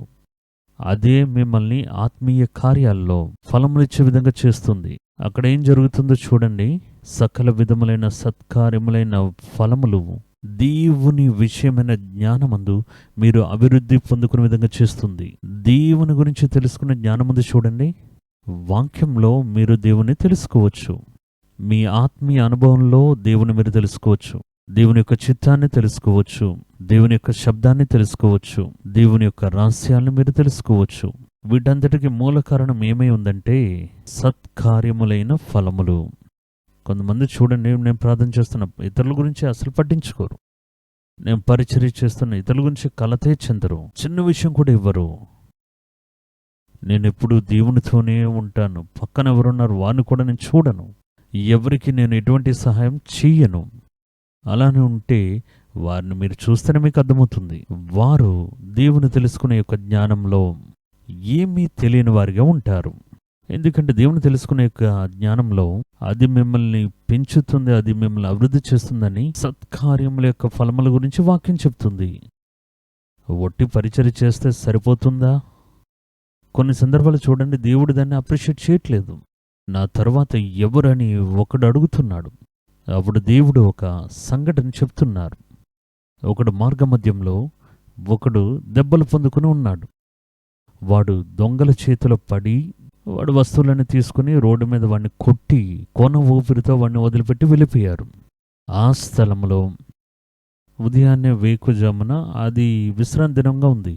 ఆ సమయంలో ఆ మార్గంలోనే వారి ప్రక్కగా ఒక బోధకుడు వెళ్తూ ఉన్నాడు.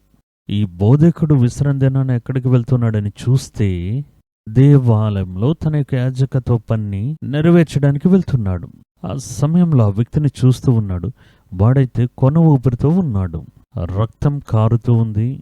సహాయం చేయవచ్చు, కానీ సహాయం చేస్తే ధర్మశాస్త్రం యొక్క చట్టం ప్రకారం ఒక శవాన్ని గాని రక్తం చిందించిన ఒక మనిషిని ముట్టుకుంటే ఆ దినమంతా మీరు మలినపరచబడిన వారుగా కనిపించబడతారు. ఆ రోజు సాయంత్రం వరకు మీరు ఇంట్లోనే కూర్చుని ఉండాలి. తర్వాత ఈ యొక్క మలినం పోవడానికి కొన్ని పరిహారములు ఉన్నాయి. అవన్నీ బైబిల్లో చెప్పబడి ఉన్నాయి. ఈయన చూస్తూ ఉన్నాడు, వీడు మరణించే స్థితిలో ఉన్నాడు, శ్వాస తీసుకుంటూ ఉన్నాడు. వీడు ముఖ్యమా, లేకపోతే ఈరోజు మన దేవుని యొక్క ఆలయానికి వెళ్ళాలి, ఆరాధనకు వెళ్ళాలి, పరిచర్యకు వెళ్ళాలి, యాజకుడు అనే స్థానంలో నుండి నేను చేయాల్సిన పని ఉంది కదా, దానికి నేను వెళ్ళాలి అని ఆలోచించి చనిపోయేవాడి కంటే దేవుడే నాకు ముఖ్యమని చెప్పి వెళ్ళిపోతూ ఉన్నాడు.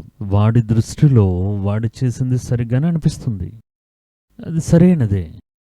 కొంతమందిని చూడండి, నా భార్య మరణించే స్థితిలో ఉంది, ప్రాణాపాయ స్థితిలో ఉంది, నేను దాన్ని కూడా పట్టించుకోకుండా పరిచర్యకు వెళ్ళానని సాక్ష్యం చెప్పడంతా మీరు వినే ఉంటారు. ఆమెకి ఎటువంటి సహాయం లేదు, ఆమెకి వేరే ఎవరూ లేరు, పక్కనున్న వారు ఎవరూ తెలియదు. ఒకరి సాక్ష్యం ఇది.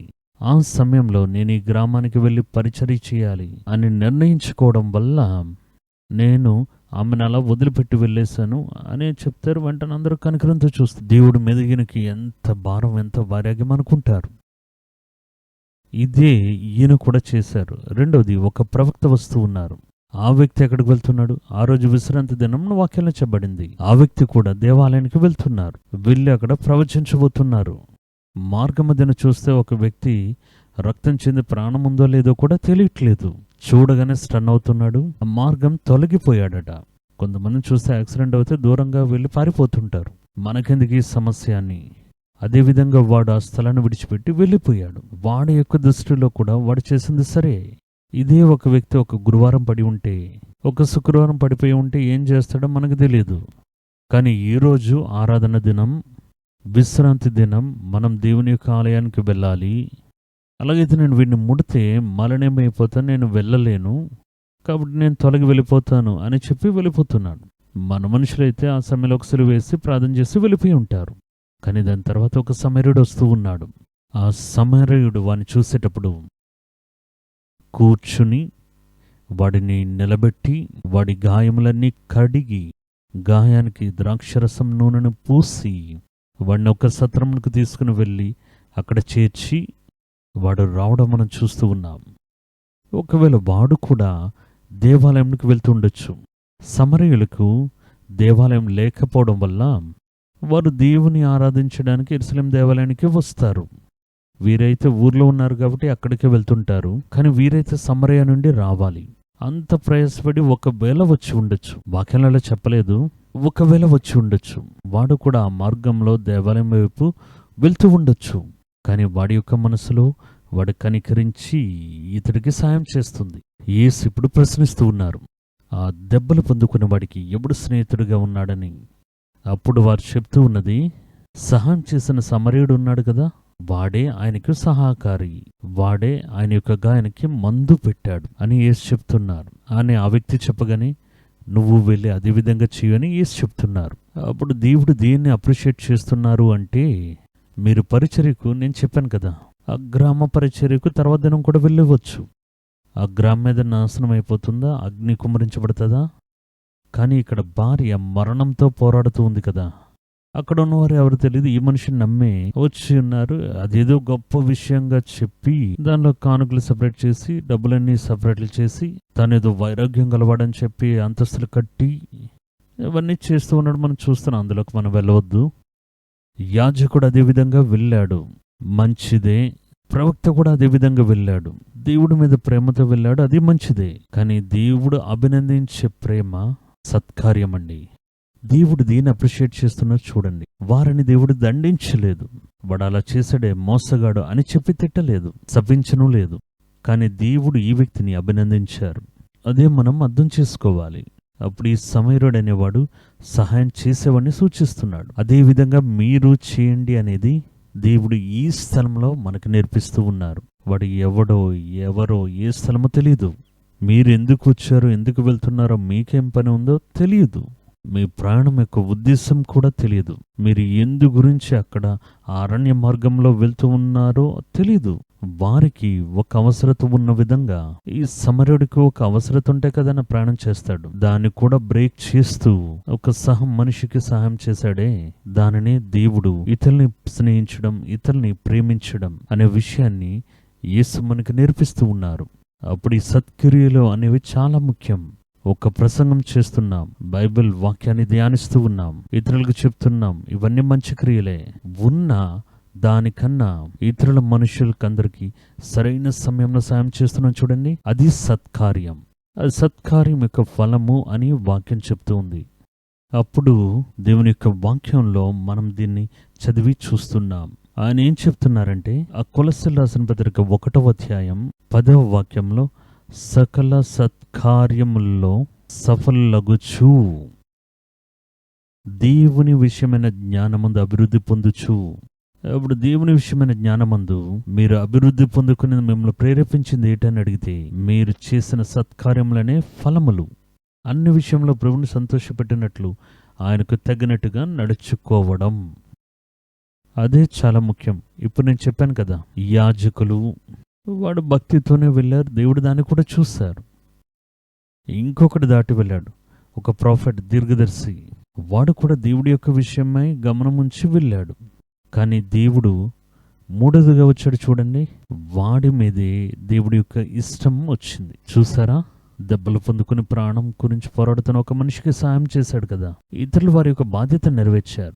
దేవుడు దాన్ని తప్పని చెప్పట్లేదు. కానీ దేవుని యొక్క ప్రియం ఎక్కడ కలుగుతుందంటే, ఎవరిని ఎక్కడ దేవుడు పర్టికులర్గా చూపిస్తున్నారు చూడండి, ఆ సమరయుడిని దేవుడు చూపిస్తూ ఉన్నారు. అప్పుడు సత్కార్యములు చేయడంలో నిరుత్సాహపడకుండా ఉండండి. ఆ సత్కార్యముల యొక్క ఫలం యొక్క ప్రతిఫలం ఏంటో తెలుసా? దేవుని తెలుసుకునే జ్ఞానంలో అది మిమ్మల్ని ఎదుగజేస్తూ ఉంది. దేవునికి ప్రియము కలిగే విధంగా మిమ్మల్ని నడిపిస్తూ ఉంది. మీరు దేవుని యొక్క ప్రియమునకు పాత్రమైన వారిగా మారిపోతూ ఉన్నారు అని వాక్యం చెప్తూ ఉంది. తర్వాత కార్యాన్ని మీరు ఇందులోనే చూడండి. ఆ తీతుకు రాసిన పత్రిక 3వ అధ్యాయం 14వ వాక్యంలో ఈ విధంగా చెప్తూ ఉన్నారు, మన వారును, మన సంఘంలో ఉన్న ప్రజలు ఉన్నారు కదా, మన వారును నిష్ఫలులు కాకుండా నిమిత్తము ఏం చేయాలి? కూర్చోబెట్టి క్లాస్ తీసుకోవాలి, బైబిల్ చెప్పాలి, ఆత్మలో నింపి అభిషేకంలో గెంతులు వేస్తూ ఉంచండి, ఫలములు కలుగుతాయని చెప్పలేదు. ఇక్కడ చూడండి, మన వారును నిష్ఫలులు కాకుండా నిమిత్తము అంటే ఫలములిచ్చే విధంగా అవసరమును బట్టి సమయోచితముగా సత్క్రియలను శ్రద్ధగా చేటకు నేర్చుకొనవలెను. ఒకడు మంచి ఫలములు ఇవ్వాలి అంటే, వాడు ఫలములు ఇచ్చేవాడిగా ఉండాలి అంటే సత్క్రియలు చేయడం అలవాటు చేసుకోవాలి. వారికి అది చెప్పండి, సంఘస్థులకు అది చెప్పండి. నా సంఘస్థులు సంఘానికి తీసుకుని వచ్చే కానుకలు వేయడం అనేది దాని గురించి అధికంగా చెప్తున్నాం కదా. అదే పేదవారికి, లేని వారికి, ఇతరులకు చేయండి అని చెప్పండి. కొన్ని సందర్భాలు చూడండి, మీరు నా దగ్గర తీసుకుని వచ్చి ఇవ్వండి, మేం వరదలు వచ్చేటప్పుడు ఫుడ్ ప్యాకెట్ తీసుకుని వెళ్ళి ఇస్తాం, మేం సాయం చేస్తామని చెప్తారు. కానీ ఇందులో ఆరోగ్యం అనేది ఏంటని అడిగితే వారే చేసే విధంగా వారికి చెప్పండి, అలవాటు చేయించండి. మీరే మీ చేతి ద్వారా ఇవ్వండి. మీ సంపాదనలో ఒక భాగము పేదవారికి తీసి పెట్టండి. ఎందుకు ఇవ్వాలి? వారు ఎవడో తెలియదే. రోడ్డు మీద ఉన్నాడు, ఆకలితో ఉన్నాడు, పాపంలో ఉన్నాడు, తెలియనివాడు, వాడికి ఎందుకు ఇవ్వాలి? ఎందుకు ఇవ్వాలని చెప్తే, ఒకటి ఎందుకు ఇవ్వాలని అడిగిన ప్రశ్నే తప్పు. కారణం చెప్తేనే ఇవ్వాలి అంటే అది ఒక ఆరోగ్యకరమైన సత్క్రియగా అది ఉండదు. కానీ నేను మీకు ఆ సత్క్రియల యొక్క ఫలములు చెప్తున్నాను. వారేం చెప్తున్నారంటే, మీరు సత్క్రియలు చేసేటప్పుడే మీ యొక్క ఫలములు, ఆత్మ ఫలములైనా సరే, మారు మనసు యొక్క ఫలమైనా సరే, మీ ఫలములు ఎప్పుడు అధికమవుతాయి అని అడిగితే మీరు సత్క్రియలు చేసేటప్పుడు. అందుకని చెప్తున్నారు, మన వారును, ఈ తీతు అనేవాడు సహపరిచారకుడు, పౌలు యొక్క శిష్యుడు వంటివాడు, కుమారుడు వంటివాడు తీమోతి, తీతు. వారికి చెప్తున్నారు, నీ చేతికి సంఘాన్ని అప్పగించాను కదా. మన వారును, అందులో ఉండే మన యొక్క ప్రజలను, వారు నిష్ఫలు కాకుండా నిమిత్తం అవసరము బట్టి సమయోచితంగా సత్క్రియలను, ఇతరులకు ఉండే యొక్క కొరతలను తీసివేసే సత్క్రియలను చేయడం అలవాటు చేసుకోవాలి. వారే చేయడం నేర్చుకోవాలి. చెప్పు, నువ్వు వారికి కొనివ్వండి, వారికి మీ దగ్గర ఉన్న దాంట్లో ఒకదాన్ని పంచివ్వండి అని చెప్పండి. మీరు తీసుకుని మొత్తంగా ఒకటి ఇవ్వచ్చు, అదొకటి ఉంది. కానీ దానికన్నా మంచిది ఏంటంటే వారి చేతుల ద్వారా చేసి అలవాటు చేసుకోండి. అదే చెప్తున్నారు. సత్క్రియలు గురించి క్రీస్తు ఏం చెప్తున్నారో చూడండి. మత్తయి సువార్త 5వ అధ్యాయం 16వ వాక్యంలో, ఈ విధముగా మనుషులు మీ సత్క్రియలను చూచి పరలోకమందున్న మీ తండ్రిని మహిమపరచునట్లు వారి ఎదుట మీ వెలుగు ప్రకాశింపనీయుడి. ఆ సత్క్రియను వెలుగు అని చెప్తున్నారు. అప్పుడు ఈ సత్క్రియ అనేది మీలో ఒక వెలుగునిస్తూ ఉంది. వెలుగు అంటే చీకటిని పారద్రోలే అధికారం కలది. అప్పుడు చూడండి, సత్క్రియలు, ఈ చీకటి యొక్క క్రియలు మీలోనికి వస్తే అది దాన్ని పారద్రోలుతుంది. మీ దగ్గర లైట్ ఉంది, చీకటి లోపలికి రావడానికి ప్రయత్నం చేస్తుంది, అది లోపలికి రాలేదు. కారణం, లైట్ అక్కడ వెలిగింపబడుతూ ఉంది. ఒక మనుషుని యొక్క జీవితంలో వెలుగు అనేది ఉంటే చీకటి ఏ విధంగా వారిని పట్టుకోగలదు? అది చీకటిలో ప్రకాశించే వెలుగుగా ఉంది, ఒక దీపంగా ఉంది. చీకటి దాన్ని పట్టుకోలేదనే కదా వాక్యం చెప్పింది. ఎక్కడైనా చీకటి వెళ్ళి వెలుగుని పట్టుకుందా? లేదు. అప్పుడు వాక్యం చెప్తుందంటే, యేసు చెప్తూ ఉన్నది, మీరు సత్క్రియలు చేస్తున్నారు చూడండి, అదే మీలోని ఒక ఆత్మీయ వెలుగుని అది కలుగజేస్తూ ఉంది. ఈ వెలుగు మిమ్మల్ని చీకటి యొక్క క్రియల నుండి కాపాడుతూ ఉంది. ఒక శాపం వస్తుంది, చీకటి పారిపోతూ ఉంది, అది మీకే తెలియదు. ఒక ఆపద వస్తుంది, అది మీకు తెలియకుండా అది పారిపోతుంది. ఎందుకంటే మీరు లైట్ వేసి ఉంచారు కదా. కొంతమంది చూడండి, రాత్రి నిద్రపోయేటప్పుడు లైట్ వేసుకుని ఉంటారు. అప్పుడు అదేవిధంగా మీ జీవితంలో ఎప్పుడు ఆ దీపం వెలిగించబడుతూనే ఉంది. అది వెలిగించబడి ఉంటే చీకటి ఎలా లోపలికి వస్తుంది?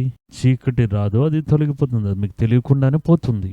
ఒక చీకటి యొక్క క్రియ, ఒక సాతాను యొక్క తంత్రం, ఒక వ్యాధి, ఒక ప్రాణాంతిక వ్యాధి, బలహీనం, అది వచ్చేటప్పుడు అది ఏం చేస్తుందంటే, ఆ చీకటిని మీ మీద జయం పొందడానికి వచ్చేటప్పుడు ఈ వెలుగు ప్రకాశించబడుతూ ఉంటే ఇతరులకు మాత్రమే వెలుగు కాదు, ఈ లైటు చీకటి మిమ్మల్ని ముట్టుకున్నట్లు మీకొక కాపుదల కంచెను ఏర్పాటు చేసేస్తుంది. అప్పుడు సత్క్రియలు దేవుడు వెలుగుకి ఆనవాలుగా చెప్తున్నారు. ఈ విధముగా మనుషులు మీ సత్క్రియలను చూచి పరలోకమందున్న మీ తండ్రిని మహిమపరచునట్లు వారి ఎదుట మీ వెలుగు ప్రకాశింపనీయుడి అని యేసు మనకి ఆలోచనగా చెప్పి ఉన్నారు. దీని తర్వాత రెండో కార్యం చూడండి. సత్క్రియలు చేయడానికే క్రీస్తు యేసులో మనం సృష్టించబడ్డామా? క్రీస్తు యేసులో మనం సృష్టించబడుతున్నాం. మొదట మనం లోకంలో సృష్టించబడుతున్నాం, అది పాత జీవితం. యేసుని అంగీకరించిన తర్వాత క్రీస్తులో ఒక నూతన సృష్టిగా సృష్టించబడుతూ ఉన్నాం. ఎందు నిమిత్తం సృష్టించబడుతున్నాం? ఆ కారణం ఇక్కడ చెప్పబడుతున్న ఉట్టిదే కదా మనం ఉన్నాం. ఎందుకు మనం పట్టుకుని తిరిగి మళ్ళీ నూతనమైన జీవితంలో దేవుడు మళ్ళీ తనలో ఎందుకు సృష్టించాలి?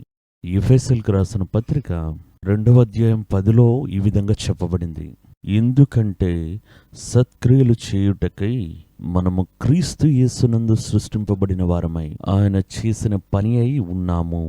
వాటి యందు మనం నడుచుకొనవలెనని దేవుడు ముందుగా సిద్ధపరిచి ఉన్నారు. ఇప్పుడు చూసారా, నేను దేవుడిలో సృష్టించబడినది సత్క్రియలు చేయడానికే. అప్పుడు సత్క్రియలు మనం చూసాం, ఇతరుల యొక్క కొరతను నెరవేర్చడానికి గల సత్క్రియలు. ఇది మాత్రమే కాదు, ఒక ఆత్మీయ కార్యంలోనూ మనం సత్క్రియలు చేయవచ్చు. ఈ దినాల్లో పరిచర్య చేస్తున్నాం కదా, అది సత్క్రియ కదా. ఒకరిని పాపం నుండి బయటికి తీసుకుని వస్తున్నామే, సత్క్రియ కదా. గ్రామాలకు వెళ్ళి సువార్త ప్రకటిస్తున్నారు కదా, అది సత్క్రియ కదా. ఈ లోకానుసారమైన సహాయం చేయడం మాత్రమే కాదు, పరిచర్య చేయడం కూడా సత్క్రియ మీద ఆధారపడినదై ఉండాలి. అదే పరిచర్య మూలంగా మీరు డబ్బులు సంపాదించవచ్చు, ప్రజల మధ్యలో మీకు మంచి పేరు వస్తుంది. అటువంటి దాని గురించి చేస్తే అంతే, అది సత్క్రియ కాదు. అందులో ఎదురు చూస్తున్నారనేది దానికి అర్థం వస్తుంది. అప్పుడు శరీర ప్రకారమైన సహాయం చేయడం మాత్రమే కాదు, పరిచర్య చేయడం దేవునికి ఫలమునిచ్చే సత్క్రియే. దాని గురించే పరిగెత్తున్నారు. కొన్ని స్థలాల మిషనరీస్ కష్టపడి వేదన పడి వారుకున్న కొంత దాంట్లో మళ్ళీ వెళ్ళి సువార్త ప్రకటిస్తూనే ఉన్నారు. కొడుతూ ఉన్నారు, అక్కడి నుండి పారిపోతున్నారు, నిందించబడుతున్నారు, కానీ మళ్ళీ సువార్త చెప్తున్నారు. ఇది సత్క్రియ కదా. అందులో వీరికేంటి లాభం ఉంది? వారు లాభాన్ని చూడకుండా వారి యొక్క మంచి జీవితాన్ని గురించి ఆలోచిస్తున్నారు. నాలాగే వాడు కూడా దేవుడిలో ఒక కాపుదల కలిగిన జీవితం జీవించాలి. అలాగని వారి గురించి పోరాడి ప్రయాసపడి పరిచర్య చేస్తున్నారు. డబ్బులకి పరిచర్య చేయడం వేరు, అది సత్క్రియలోకి రాదు. ఈయన 10 రూపాయలు వేస్తారు, ఆయనకి 100 రూపాయలు అన్ని దొరుకుతాయని చెప్తే అది సత్క్రియ లెక్కలోకి రాదు అనేది మనం అర్థం చేసుకోవాలి. తర్వాత కార్యం చూడండి, 3వ ఫలం, క్రీస్తు మూలంగా వచ్చే నీతి ఫలములు. క్రీస్తు ఇప్పుడు విత్తనం. క్రీస్తు మీలో ఉంటే నీతి ఫలములు మనలో మొలకెత్తుతాయి. ఒక్కొక్క దాంట్లో ఒక్కొక్క ఫలం చూస్తున్నాం, దాని యొక్క విత్తనం కూడా చూస్తున్నాం. ఇందులో నీతి ఫలం అనేది ఒకటి ఉంది. అందులో క్రీస్తు యొక్క నీతి విత్తబడుతూ ఉంది. దానిలో మొలకెత్తేది నీతి ఫలము అని చెప్పబడుతుంది. ఫిలిప్పీలకు రాసిన పత్రిక 1వ అధ్యాయం 10వ వాక్యం ఈ విధంగా చెప్తున్నారు. ఇందువలన దేవునికి మహిమయు స్తోత్రమును కలుగునట్లు మీరు యేసుక్రీస్తు వలనైన నీతి ఫలములతో నిండుకొనినా. అప్పుడు క్రీస్తు యొక్క నీతి విత్తబడే విత్తనం, అందులోండి వచ్చే ఫలము నీతి యొక్క ఫలమని చెప్పబడుతుంది. వారై క్రీస్తు దినమునకు నిష్కపటులను నిర్దోషులను కావాలననియు ప్రార్థించుచున్నాను. అప్పుడు నీతి అనే ఫలం ఒకరిలోనికి వచ్చేటప్పుడు ఆ ఫలం మూలంగా వీడికేం లాభం దొరుకుతుందని చూస్తే నిష్కపటం, పరిశుద్ధపరచబడటం, శుద్ధీకరించబడటం, పరిశుద్ధతలో నిలిచి ఉండటం, ఇటు తొలగిపోకుండా మీ జీవితం ఇతరులకు ఎటువంటి ఇబ్బంది కలుగ చేయకుండా నిష్కపటులుగా అది మిమ్మల్ని మారుస్తుందని చెప్తూ ఉన్నారు. విత్తబడ్డం క్రీస్తు యొక్క నీతి, అందులోని మొలకెత్తేవే ఈ చెప్పబడినవన్నీ. అప్పుడు నీతి యొక్క ఫలము ఏంటని అడగొచ్చు. విశ్వాసం ముందు చూడండి, అది నీతి యొక్క ఫలము. నీతి మూలంగా కలిగే ఫలమునకు పేరు విశ్వాసం. అబ్రహాము దేవుని విశ్వసించాడు, అది ఆయనకు నీతిగా ఎంచబడిందని బైబిల్లో రాయబడింది. దేవుడు దేన్ని నీతిగా ఎంచుతున్నారు? అబ్రహాము యొక్క జీవితంలో వారు కలిగి ఉన్న విశ్వాసాన్నే ఆయన నీతిగా కలిగి ఉన్నారు. రోమీయులకు రాసిన పత్రిక 4వ అధ్యాయం 2-3 వాక్యాలు ఈ విధంగా చెప్పబడింది. అబ్రహాము క్రియల మూలంగా నీతిమంతుడిని తీర్చబడిన ఎడల అతనికి అతిశయ కారణం కలుగును. నేను ఇది చేశాను, అది చేశాను, దానివల్ల నీతిమంతుడని చెప్తే ఆయన దాని గురించి అతిశయపడ్డానికి కారణం ఉంటుంది. కానీ ఇప్పుడు దేవుని ఎదుట అతిశయపడ్డానికి ఏదియూ లేదు. లేఖనమేం చెప్పుచున్నది? అబ్రహాము దేవుని నమ్మెను, ఆ విశ్వాసం అది అతనికి నీతిగా ఎంచబడినని చెప్పబడుతుంది అని పౌలు చెప్తూ ఉన్నారు. అప్పుడు విశ్వాసము అనేది నీతి యొక్క ఫలము. రెండవది చూడండి, దేవునికి విధేయత చూపించడం అనేది నీతి యొక్క ఫలము అని దేవుని యొక్క వాక్యం చెప్తుంది. రోమీయులకు రాసిన పత్రిక 6వ అధ్యాయం 16వ వాక్యంలో చదివి చూడండి. నీతి యొక్క ఫలం అనగానే మనకు వెంటనే అర్థం కాదు. కానీ నీతి యొక్క ఫలం గురించి చెప్పేటప్పుడు విశ్వాసమే నీతి యొక్క ఫలము. అప్పుడు క్రీస్తు యొక్క నీతి మీలో విత్తబడేటప్పుడు విశ్వాసం ఫలముగా బయలుపరచబడుతుంది. రెండవది చూడండి, దేవునికి విధేయత చూపించే విధేయతను ఇస్తూ ఉంది. రోమీయులకు రాసిన పత్రిక 6:16లోనే చెప్పబడుతుంది. అది చావు నిమిత్తముగా పాపంకే గాని నీతి నిమిత్తముగా విధేయతకే గాని దేనికి మిమ్మల్ని మీరు దాసులుగా అప్పగించుకుందురో దానికి మీరు దాసులగుదరని మీరు ఎరుగరా. అప్పుడు ఇది ఒక నీతి నిమిత్తమైన విధేయత. చూసారా, మరణకరమైన పాపం, నీతి నిమిత్తమైన విధేయత. అప్పుడు ఈ విధేయత నీతిని విత్తడం మూలంగా కలుగుతుంది, అదొక ఫలముగా ఉంటుంది. అప్పుడు విశ్వాసం విధేయత ఒకదానితో ఒకటి సంబంధం కలది. అబ్రహాం విశ్వసిస్తున్నారు, విశ్వాసం మూలంగా విధేయత చూపిస్తున్నారు. అప్పుడు చూడండి, అబ్రహాము దేవుని యొక్క నీతి మూలంగా నింపబడుతూ ఉన్నాడు, దానివల్ల ఆయన విశ్వసిస్తున్నాడు, ఆ విశ్వాసం మూలంగా విధేయత చూపిస్తున్నాడు అని మనం అర్థం చేసుకోవచ్చు. తర్వాత కార్యం చూడండి, పాపం చేయకుండా ఉండటం, మేల్కొని ఉండటం, అది నీతి యొక్క ఫలం. పాపము చేయకుండా పాపానికి దూరంగా ఉండడం నీతి యొక్క ఫలము. 1 కొరింథీయులకు రాసిన పత్రిక 15వ అధ్యాయం 34వ వాక్యంలో ఈ విధంగా చెప్పబడింది, మీరు పాపము చేయకుండా నీతి ప్రవర్తన గలవారే మేల్కొని. చూసారా, అప్పుడు ఈ మేల్కొనడం, ఈ మేల్కొని ఉండడం అనేది నీతి యొక్క ఫలంగా వస్తుంది. ఇది పాపం, ఇది తప్పు, ఇది చేయకూడదు. ఈ విషయం అనేది మీలో విత్తబడిన నీతి అనే కార్యం మూలంగా వచ్చే మేల్కొని పని దేవుడి యొక్క వాక్యం చెప్తుంది. మీరు మేల్కొన్న వారిగా ఉన్నట్లయితే కొందరికి దేవుని గురించిన జ్ఞానం లేకుండా ఉన్నారే అని వారు చెప్తున్నారు. తర్వాత చివరి విషయం చూడండి, వారు చీకటితో సహవాసం కలిగకుండా ఉండటం నీతి యొక్క ఫలముల్లో ఒకటి. నీతి మీలో విత్తబడి ఉంటే చీకటితో మీకు ఎటువంటి సంబంధం ఉండదు. 2 కొరింథీయులకు రాసిన పత్రిక 6వ అధ్యాయం 14వ వాక్యం, మనుషుల్ని ప్రేమించాలి కానీ వారి యొక్క చీకటిమయమైన కార్యాలకు సహకరించకుండా ఉండాలి. అది మనం అర్థం చేసుకోవాలి. ఇక్కడ ఆయన ఏం చెప్తున్నా చూడండి, మీరు అవిశ్వాసులతో జోడుగా ఉండకుడి. నీతికి దుర్నీతితో ఏమి సాంగత్యం? వెలుగునకు చీకటితో ఏమి పొత్తు? ఇప్పుడు ఆయన ఏం చెప్తున్నారంటే, నీతి యొక్క ఫలము అనేది చీకటితో అది మీకు సాంగత్యాన్ని కలుగు చేయదు, చీకటితో మిమ్మల్ని అది కలపదు. వాటిలో నుండి మీరు వేరుగా ఉండడానికి, చీకటి క్రియలతో సాంగత్యం లేకుండా ఉండడానికి నీతి యొక్క ఫలం మీలో క్రియ చేస్తుంది అని దేవుని యొక్క వాక్యం అక్కడ మనకి చూపించడం చూస్తున్నాం. ఇవన్నీ మంచి ఫలములు, ఆత్మ ఫలము, మారు మనస్సు యొక్క ఫలము, చూడండి నీతి యొక్క ఫలము, సత్క్రియల యొక్క ఫలము అని మంచి ఫలముల గూర్చి దేవుని యొక్క వాక్యంలో చెప్పబడింది. ఈ మంచి ఫలములు ఎలా మనలో కలుగుతాయి, ఏ విధంగా మనలో కలుగుతాయి, అది మనకు తెలుసుకోవాలి కదా. నేను ఇంతకు ముందే చెప్పాను, ఆ ఫలం యొక్క విత్తనం మొదట మనలో విత్తబడాలి. విత్తబడిన ఆ విత్తనము ఫలం ఇచ్చే విధంగా ఆ విత్తబడిన స్థలం అర్హత గలదానిగా ఉండాలి.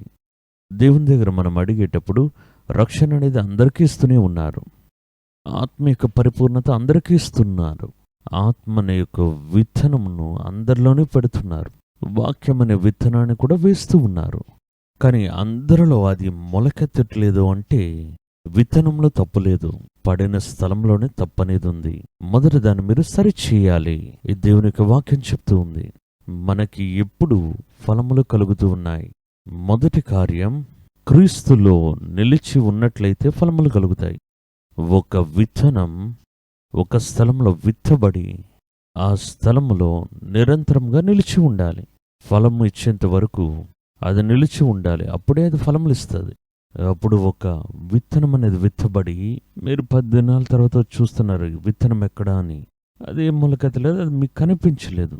అది లోపల నుండి ప్రాసెసింగ్ అవుతూనే ఉంటుంది, అది మీకు కనిపించలేదు. వెంటనే దాన్ని తవ్వి తీసుకుని వెళ్ళి వేరే స్థలంలో మనం పాతుదాం అని తీసుకుని వెళ్ళి వేరే స్థలంలో పెడుతున్నాం. మళ్ళీ 3 దినాల తర్వాత వచ్చి చూస్తున్నాం అక్కడికి వచ్చి చూడగానే మనకు ఒక అసంతృప్తి, ఇంకా రాలేదు, మళ్ళీ తవ్వుతున్నాం, వేర్లను వచ్చినట్టు కనిపిస్తున్నాయి, ఫలము రావట్లేదు. వెంటనే దాన్ని ఇంకొక స్థలంలో వేస్తున్నా, ఇలా 4 స్థలాల్లో పెట్టి విసిరివేస్తున్నా. ఈ విత్తనం మంచిది కాదు అని పడవేస్తున్నా. ఆ విత్తనము విత్తబడిన స్థలములో నిలిచి ఉంటేనే ఫలమునిస్తుంది. అది ఫలం ఇచ్చే విధంగా నిలిచి ఉండాలి. అదే విధంగా దేవునితో జీవితం కట్టబడేటప్పుడు ఫలం అధికమవడానికి ముందుగా, ఫలం ఇవ్వడానికి ముందుగానే వీరు ఆ బంధాన్ని కట్ చేసేస్తారు. అప్పుడు దేవునిలో నిలిచి ఉంటేనే దేవుని యొక్క మాటలు, దేవుని యొక్క అభిషేకం, దేవుని యొక్క క్రియలు, దేవుని యొక్క నీతి, పరిశుద్ధం అవి మీలో విత్తబడేటప్పుడు మీరు దేవునితో కలిసి ఉంటేనే అది ఫలములనిస్తుంది. యోహాన్ సువార్త 15వ అధ్యాయం 4-5 అదే చెప్తున్నారు. నా యందు నిలిచి ఉండుడి. నిలిచి ఉండకుండా ఇటు అటు తిరుగులాడుతున్నాడు చూడండి, వాడి యొక్క జీవితంలో ఎటువంటి ఫలమును మీరు చూడలేరు. 4 రోజులు చక్కగా ఉంటారు, తర్వాత దేవుని నుండి దూరంగా పారిపోతారు. అప్పుడు మళ్ళీ తిరిగి వస్తారు, అయ్యో పాపం చేసేసాను బ్రదర్, నన్ను ఒక సందేశం విన్నాను, వెంటనే నాకు గుబులు కలిగింది, మనం ఒక కాలంలో ఏ విధంగా ఉన్నా మళ్ళీ తిరిగి వచ్చేసాను అని వచ్చి కొన్ని దినాలు వచ్చి ప్రార్థన చేస్తారు. మళ్ళీ ఈ లోకం యొక్క కలతలి కార్యాలు రాగానే మళ్ళీ తిరిగి వెళ్ళిపోతారు, మళ్ళీ వాడిని చూడలేం. అప్పుడు రావడం, వెళ్ళిపోవడం, ముట్టడం, ఇలా ఉంటే ఏ విధంగా ఫలములు ఉంటాయి? అప్పుడు దేవుళ్ళో ఒక్కసారి మీ జీవితం అంటు కట్టబడితే మీరందరూ నిలిచి ఉండాలి, అంటు కట్టబడి ఉండాలి. సమస్యలు, శోధనలు, నిరుత్సాహం, పాపము, ఇచ్ఛ ఇవన్నీ వచ్చేటప్పుడు దేవుని నుండి దూరం అయిపోవడం, ఆపద వచ్చేటప్పుడు దేవుని దగ్గర మళ్ళీ వచ్చి చేయడం, ఎలా ఫలం కలుగుతుంది? వాక్యం చెప్తుందంటే నా యందు నిలిచి ఉండుడి. తర్వాత ఆయన చెప్తున్నా, నేనును మీ యందు నిలిచి ఉందును. నువ్వు నాలో నిలిచి ఉంటాను, నేను మీలో నిలిచి ఉంటాను. తీగె ద్రాక్షవల్లిలో నిలిచి ఉంటేనే గాని అది తనంతట తానే ఏది ఫలించదు. అదే విధంగా మీరు నాలో నిలిచి ఉండనట్లయితే మీరు ఫలింపరు. అప్పుడు ఫలించటం అనేది దాని యొక్క మూలం వేరు, దాని యొక్క పునాది యొక్క ఉపదేశం అంటే దేవునిలో నిలిచి ఉండటం. ఆ ద్రాక్ష వల్లిలో ఆ తీగ నిలిచి ఉండకపోతే, అందులో నిలిచి ఉండాలి, నిలిచి ఉండకపోతే అది మంచి ఫలములు ఇవ్వదు అని ఆయన చెప్తున్నారు. ఏం చెప్తున్నా చూడండి, నాలో నిలిచి ఉండుడి, మీ యందు నేను నిలిచి ఉందును. యోహాన్ 15వ అధ్యాయం 4వ వాక్యం చదువుతున్నాను. తీగె ద్రాక్షవల్లిలో నిలిచి ఉంటేనే గాని తనంతట తానే ఎలాగూ ఫలింపదు. అలాగే నా యందు నిలిచి ఉంటేనే గాని మీరును ఫలింపరు. ఎందుకంటే ద్రాక్షవల్లిని నేను, తీగెలు మీరు. ఎవడు నా యందు నిలిచి ఉండను, నేను ఎవని యందు నిలిచి ఉండను, వాడు అధికమైన ఫలములు ఇస్తాడు. నాకు వేరుగా ఉండి మీరేమీ చేయలేరు అని చెప్పారు. ఇదే ప్రాథమికంగా ఒకరు తెలుసుకోవలసిన విషయం. మొదట మీ యొక్క పునాది అనేది క్రీస్తులో ఉందా?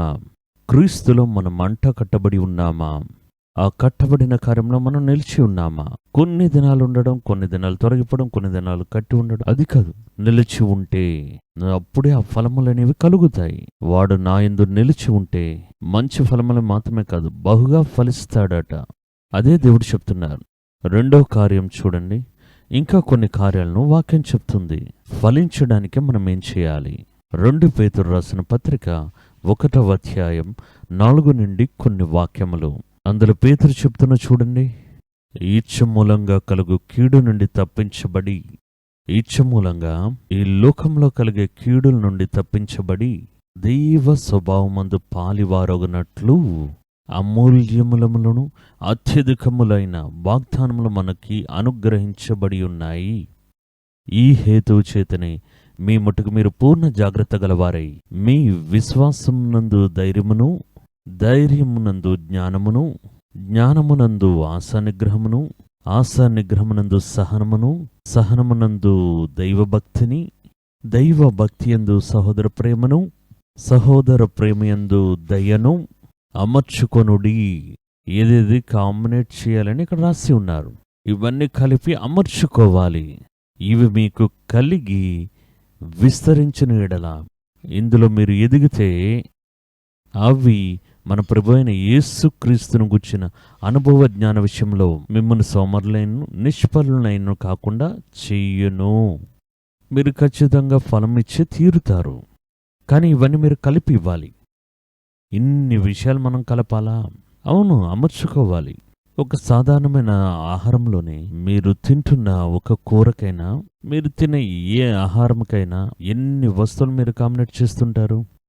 ఈ మంచి ఫలములు ఫలించాలంటే ఇవన్నీ మీ జీవితంలో ఒకదానితో ఒకటి అంటుకట్టబడి మీరు క్రీస్తులో నిలిచి ఉంటే అది మిమ్మల్ని ఫలింపని వారిగా ఉంచదు. వాటంతటా అవే ఫలములు మీలో ఫలిస్తాయి అని దేవుని యొక్క వాక్యం చెప్తుంది. మూడవ కార్యం, సత్క్రియలు ఫలములు కలుగజేస్తున్నాయి. దీని గురించి మనం ఇంతకు ముందే చూసి ఉన్నాం. తీతుకు రాసిన పత్రిక 3:14లో మన వారును ఫలించిన వారుగా ఉండకుండానట్లు కొరతలు తీసే విధంగా సత్క్రియలు చేయడం అలవాటు పరుచుకోవాలి. అప్పుడు సత్క్రియలు ఫలములు కలుగజేస్తున్నాయి. తర్వాత చూడండి, దేవుని యొక్క వాక్యం ఫలములను కలుగజేస్తుంది. మీకు తెలిసింది, కీర్తనల గ్రంథం 1వ అధ్యాయం 1 నుండి 3 వరకున్న వాక్యాలు చదివి చూడండి. దుష్టుల ఆలోచన చొప్పున నడువక, పాపుల మార్గంలో నిలిచియుండక, పరిహాసకులు కూర్చుండే చోట కూర్చుండక, దేవుని వాక్యమందు ప్రియము కలిగి దివ్వ రాత్రులు ఆయన వాక్యాన్ని ధ్యానించే మనుషుడు ధన్యుడు. వాడు నీటి కాలువల ఓరన నాటబడి తన కాలంలో ఆ యొక్క ఫలములనిచ్చి ఆకులు వాడి పడిపోని చెట్టు వలె ఉంటాడు. చూసారా, వాడు చేసేదంతా వర్ధిల్లుతుంది. తన కాలంలో ఆ యొక్క ఫలములు ఇవ్వడం. వాడి యొక్క వేరు ఎక్కడ ఉందని అడిగితే నీళ్లు పారుతూ ఉన్న ఆ యొక్క చెరువుల పక్కనే ఉంది. నీటి కాలువల యోరన అది ఉంది. ఆ వేర్లు అక్కడ లోపలికి వెళ్ళి ఆ నీళ్ళను అది గ్రహించడం వల్ల మంచి ఫలములు ఇస్తుంది. ఇది ఎవరికి సాధ్యం? దేవుని యొక్క వాక్యాన్ని దివారాత్రులు తన యొక్క హృదయంలో కలిగి ఉన్నవాడు. ఉటిదే వాక్యాన్ని కలిగి ఉండడం కాదు, దానికి కొన్ని కండిషన్స్ ఉన్నాయి. ఏం కండిషన్ అంటే, దుర్మార్గుల యొక్క ఆలోచనలో నడవకూడదు, పాపుల యొక్క మార్గంలో ఉండకూడదు, పరిహాసకులు కూర్చుండే చోటు కూర్చోకూడదు. అంత్యదినాల మీరు చూస్తే ఒక పరిహాసుల యొక్క గుంపు సేవకులనే ముసుగులో లోపలికి ప్రవేశించడం చూస్తున్నాం. వారి యొక్క మాటలే పరిహాసం, వాక్యాన్ని పరిహాసిస్తూ ఉన్నారు, క్రీస్తుని పరిహసిస్తూ ఉన్నారు, సేవకుల్ని పరిహసిస్తూ ఉన్నారు, సేవ చేసేవారిని పరిహసిస్తూ ఉన్నారు. ఏదో వారు నీతిని మాట్లాడేటట్టుగా మాట్లాడుతున్నారు. ఈ పరిహాసాన్ని చెవియొగ్గి వింటూ ఉన్నారు. చూడండి, ఒక సేవకుడు చెప్తూ ఉన్నాడు, నేను చాలా దేవుని యొక్క సత్యమును, లోతైన కార్యాన్ని ప్రసంగం చేశాను. యూట్యూబ్లో వ్యూస్ చూస్తే ఒక 150 మంది, 200 మంది, ఒక 700 మంది అది దాటి వెళ్ళట్లేదు. నేను ఎప్పుడైతే ఇతరుల సేవకుల గురించి వాడు తప్పు వీడు తప్పని మాట్లాడడం మొదలు పెడితే అందులో 10,000, 20,000, 40,000 మంది ఆ వ్యూస్ వస్తూ ఉన్నాయి. కాబట్టి ఏం చేస్తున్నాను, చాలా హార్ష్గా వారి యొక్క కొరతలన్నీ చూస్తూ అందులో నా సమయాన్ని వెచ్చించి ఎవరేం మాట్లాడి ఉన్నారు, ఎవరి యొక్క యూట్యూబ్లో ఎవరి గురించి వారు చెప్పినారు, ఇదే నేను వెతుక్కుని చూస్తూ నేను నా ఛానల్లో ప్రసంగం చేసి వస్తున్నాను అని చెప్పారు. ఇటువంటి వారు ఎందుకు లోపలికి వస్తున్నారు అంటే, దానికి వారు చెప్పే కారణం ప్రజలు దీన్నే కోరుకుంటున్నారు. దాంట్లో వారికి ఏదైనా ప్రయోజనం ఉంటుందంటే అలా వారు కోరుకోవట్లేదు. ఒక సేవకుని గురించి ఏ విధంగా పరిహసిస్తూ ఉన్నాడు, అది చూడ్డానికి అంత కూటమి వస్తుంది అని చెప్తున్నారు. వాక్యం ఏం చెప్తుందో తెలుసా?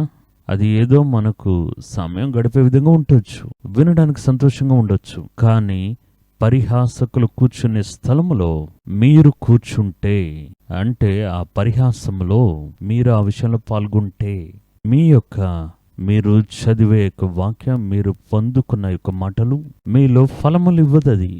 అది ఆ మోసం చేసే నక్కవలె ఉండి ఫలములన్నిటినీ అపహరిస్తుంది.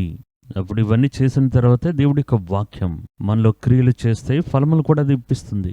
ఆయన లేకుండా ఉట్టి వాక్యం చెప్పాలంటే చెప్పొచ్చు కదా, దివా రాత్రులని ఆరంభించొచ్చు. దేవుని వాక్యాన్ని ఎవరైతే ధ్యానిస్తారో వాడు ధన్యుడని చెప్పి ఉండొచ్చు. ఆ ధ్యానించడానికి, దివారాత్రంలో ధ్యానించడానికే మీకు కొన్ని కండిషన్స్ అవసరమై ఉన్నాయి, కొన్ని క్వాలిఫికేషన్ అవసరమై ఉన్నాయి. దుర్మార్గుల ఆలోచన చొప్పున నడవకూడదు, దుష్టుల మార్గంలో వారు నడవకూడదు, పరిహాసకులు కూర్చున్న చోటే కూర్చోకూడదు. దాని తరువాతనే మీరు చదివేది, ధ్యానించేది మీలో ఫలములు ఇవ్వడం మొదలు పెడుతుంది. ఇది దేవుని యొక్క వాక్యం మనకు చెప్తుంది. తర్వాత కార్యం చూడండి, దేవుడి మీద నమ్మిక ఉంచినవాడు. కీర్తనలో మనం చదివి ఉన్నాం కదా, దానికి సమానమైన ఒక వాక్యాన్ని ఇర్మియా కూడా చెప్పినప్పుడు మనం చూడొచ్చు. ఆయన ఏం చెప్తున్నారు చూడండి. ఇర్మియా గ్రంథం 17వ అధ్యాయం 7-8 వాక్యములు. దేవుని మీద నమ్మిక కలిగి ఉండి, దేవుని నమ్మిక కలిగి ఉండే మనుష్యుడు ధన్యుడు. వాడు నీటి ఓరన నాటబడిన వాడై కాలువల పక్కన వేర్లూనడం, వెట్ట కలిగినను దానికి భయపడదు, దాని ఆకుపచ్చగా నుండును. వర్షము లేని సంవత్సరమున చింత నొందదు, కాపు మానదు. అటువంటి వృక్షం వలె ఉంటాడు. అక్కడ వ్యక్తి వాక్యాన్ని ధ్యానించేవాడు, ఇక్కడ దేవుని నమ్ముకున్నవాడు. ఫలితం రెండిట్లో ఒకటే. వేర్లే లేని చెట్టు వలె ఉండకుండా వాడు పచ్చని ఆకులు కలిగి ఆశీర్వాదకరమైన ఫలములిచ్చే వృక్షం వలె ఉంటాడు అని దేవుని యొక్క వాక్యం చెప్తుంది. మంచి ఫలములు ఇచ్చే విధంగా మీరు దేవుడి యొక్క కార్యములకు సమర్పించుకోవాలి. వాక్యం చెప్తుంది ఫలములు మంచి ఫలములే, కానీ అందులో దేవుడు కోరుకునేది కొన్ని కార్యములే. మంచి ఫలములే, కానీ 1-2 వచ్చి అందులో ఏం ప్రయోజనం? మిగులు ఫలములు. ఆ మిగులు ఫలముల గురించి దేవుడు ఏం చెప్తున్నారు? యోహాన్ 15లో 1-3 వరకు చదివాం కదా. నేనే నిజమైన ద్రాక్షవల్లిని, నా తండ్రి వ్యవసాయకుడు. నాలో ఫలింపని ప్రతి తీగను ఆయన తీసి పారవేయును. ఫలమే లేదంటే తీసేస్తారు. ఫలించు ప్రతి తీగే, కొంచెంగా ఫలించిన కూడా ఫలములు వస్తున్నాయి, పువ్వులు వస్తున్నాయి అంటే అది అధికమైన ఫలములు ఇచ్చే విధంగా దాన్ని శుద్ధీకరిస్తూ ఉన్నారు. దేవుడు ఎవరిని నరికివేస్తున్నారు, ఎవరిని శుద్ధీకరిస్తున్నారని వాక్యం చెప్తుంది. అయితే వదిలిపెట్టిన కేసు ఫలములే అసలు ఇవ్వదు. ఎప్పుడు చూసినా ఒక పాపం, దుర్మార్గం, బయటికి చూస్తే పరిశుద్ధత గురించి మాట్లాడడం, దాన్ని ఏమీ చేయలేం. దేవుడు దాన్ని చూసి కట్ చేసి తీసేస్తారు. ఇంకొకటి ఫలములు ఇచ్చే అవకాశం ఉంది, అది మంచి ఫలములు ఇస్తుంది, కానీ అధికమైన ఫలములు అది ఇవ్వలేదు. అది అధికమైన ఫలములు ఇవ్వడానికి దాన్ని శుద్ధీకరిస్తూ ఉన్నారు. శుద్ధీకరించడం అంటే ఏం చేస్తారు? నరకాల్సింది నరుకుతారు. అదే కదా శుద్ధీకరించడం. మీరే చూడండి, పెద్ద పెద్ద కొబ్బరి తోటలు ఉంటాయి, అందులో కొబ్బరికాయలు, లేతకాయలు అవి వచ్చేటప్పుడు చెట్టు మీదకి ఒకసారి ఎక్కి అనవసరమైన గెలలు, ఆ పైన మూస్తూ ఉన్న ఆ యొక్క విషయాలు, వీటన్నిటిని తీసి శుద్ధీకరించడం చూస్తుంటా. అదెందుకు తెలుసా? అధికమైన ఫలములు ఇచ్చే విధంగా. ద్రాక్ష తోటలు కూడా అదే చేస్తున్నారు. అందులో ఫలములు వస్తూ ఉన్నాయి, కానీ అధికమైన ఫలములు ఇవ్వకుండానట్లు అందులో చిన్న చిన్న కొరతలు ఉన్నాయి. అప్పుడు అందులో కొన్ని కార్యములు నరికి వేస్తూ ఉన్నారు, శుభ్రపరుస్తూ ఉన్నారు. ఫలించు ప్రతి తీగ మరీ ఎక్కువగా ఫలింపవలనని దానిలోని పనికిరాని తీగలను తీసివేస్తున్నానని చెప్పిన మాటలు బట్టి మీరిప్పుడు పవిత్రులయ్యున్నారు అని ఆయన చెప్తున్నారు. అప్పుడు శుభ్రపరుస్తున్నారు, నరుకుతున్నా చూడండి. అవే శిక్షలు. దేవుడు మనల్ని శిక్షించి, అంటే మనల్ని దండించి, ఖండించి, మనల్ని సరిచేయడం అధికమైన ఫలములు ఇవ్వడానికే అని దేవునికి వాక్యం చెప్తుంది. ఫలములు పాడు చేసే కొన్ని కార్యములను దేవుడి యొక్క వాక్యం ఇక్కడ స్పష్టంగా చెప్తూ ఉంది. ఏది ఫలములను పాడు చేసే కార్యములు? నేను వేగంగా చదువుతాను. యూదా పత్రిక 1వ అధ్యాయం 12వ వాక్యంలో విధంగా చెప్పబడింది. ఫలములను పాడు చేసే కార్యములు. వీరు వారికి తెలియని కార్యములను దూషించేవారుగా ఉన్నారు. వివేక శూన్యములకు మృగముల వలె వీరైతే తాము గ్రహింపిన విషయములను గూర్చి వారిని వారు నాశనం చేసుకుంటున్నారు. అయ్యో వారికి శ్రమ! వారు కయీను నడిచిన మార్గం నడిచిరి, బహుమానం పొందవలనని బిలాము నడిచిన త్రప్పుతోవల ఆతురముగా పరిగెత్తిరి, కోరా చేసినట్టు తిరస్కారము చేసి నశించిరి. వీరు నిర్భయముగా మీతో సుభోజనము చేయుచు తమ్మును తాము నిర్భయముగా పోషించుకొనుచున్నారు. వీరు గాలి చేత అటు ఇటు కొట్టుకొనిపో నిర్జల మేఘములుగాను, ఆకులు రాలిపోయి ఫలములు లేక 2 మారులు చచ్చి వేళ్లతో పెళ్లగింపబడిన చెట్లుగాను ఉన్నారు. ఎవరు? దుర్మార్గంగా జీవించేవారు. వారు సుభోజనముల మరకలుగా ఉన్నారు. వారి యొక్క గుణం ఏంటంటే, అదే యూదా గ్రంథంలో 16-19 వాక్యాలను చెప్తున్నారు. ఎవరైతే వారి యొక్క వేర్లు చనిపోయి ఫలము లేకుండా ఉన్నారో వీరు సనుగుకొనువారును, నిందించువారునై వారి దురాశల చొప్పున నడుచుకున్నవారు, వారి నోరు డంబములు పలుకే నోరుగా ఉంది. లాభము నిమిత్తం ముఖస్తుతి చేస్తారు. ఇవన్నీ ఫలములను పాడు చేసే ఆ తోడేలు, గుంట నక్కలు వంటివి. అప్పుడు దేవుళ్ళో నిలిచి ఉండండి. దేవుని వాక్యం మూలంగా మీరు శ్రేష్టమైన ఫలములు, అధిక ఫలములు ఇవ్వండి. దేవుని మీద నమ్మిక కలిగి ఉండండి. ఇవన్నీ మిమ్మల్ని అధికమైన ఫలములు ఇచ్చే విధంగా దేవుడి యొక్క ఫలముల మూలంగా మహిమ పడటం అవకాశం ఉంటుంది. దీని నిమిత్తమే దేవుడు మనల్ని పిలిచి ఉన్నారు. మంచి ఫలములు ఇవ్వడానికి దేవుడు మనల్ని పంపి ఉన్నారు. యోహాన్ సువార్తలో మనం ధ్యానించడానికని తీసిన వాక్య భాగం అదే మనకి చూపిస్తూ ఉంది. దీని గురించే దేవుడు మనల్ని ఏర్పరిచి ఉన్నారు. ఈ నమ్మిక మీ యొక్క జీవితంలో ఎల్లప్పుడూ మీ తోడుగా ఉండి, దేవునిలో మీరు అధికమైన ఫలములను ఇచ్చి, దేవుని రాకడ దినమున మీరు అధికమైన మహిమను పొందుకునే విధంగా మిమ్మల్ని నడిపించునుగాక. ఆమేన్. తలలు దించుకుని ఒక చిన్న ప్రార్థన చేద్దాం. మా ప్రభును రక్షకుడైన యేసుక్రీస్తు వారు ఈ మాటలు విన్న, ఈ యొక్క ధ్యానమును వినిన ఒక్కొక్కరి ఆత్మీయ నేత్రాలను దేవా మీరు తెరచి, వారు ఫలములిచ్చే జీవితంలోకి దేవుని నిమిత్తం ఫలించి నిలిచి ఉండేందుకు మీరు వారికి సహాయం చేయండి. మంచి ఫలములు ఇవ్వని చెట్లు అన్నీ నరికి అగ్నిలో వేయబడతాయన్న వాక్యానుసారంగా మంచి ఫలములు ఇవ్వడానికే మేము దేవుల్లో పిలువబడి ఉన్నాం, ఏర్పరచబడి ఉన్నాం అనే యొక్క వాక్యానుసారం మేము మంచి ఫలములు ఇవ్వడానికి ఒక్కొక్కరిని బలపరచండి. మేము చెప్పింది కొంచెమే. మీ బిడ్డల దగ్గర ఈ కార్యముల గురించి మీరు ఇంకను అధికంగా మీరు మాట్లాడండి. తర్వాత మీరు వారిని నడిపించండి, కాపాడండి. యేసుక్రీస్తు నామమున మా ప్రార్థనలు అంగీకరించండి మా తండ్రి. ఆమేన్. దేవుడు ఈ దినాన మనతో మాట్లాడి ఉన్నారు. మనం చేసిన ప్రార్థనలు అన్నిటినీ అంగీకరించి ఉన్నారు. దేవుడి యొక్క వాక్యం మన మధ్యలో బయలుపరచబడింది.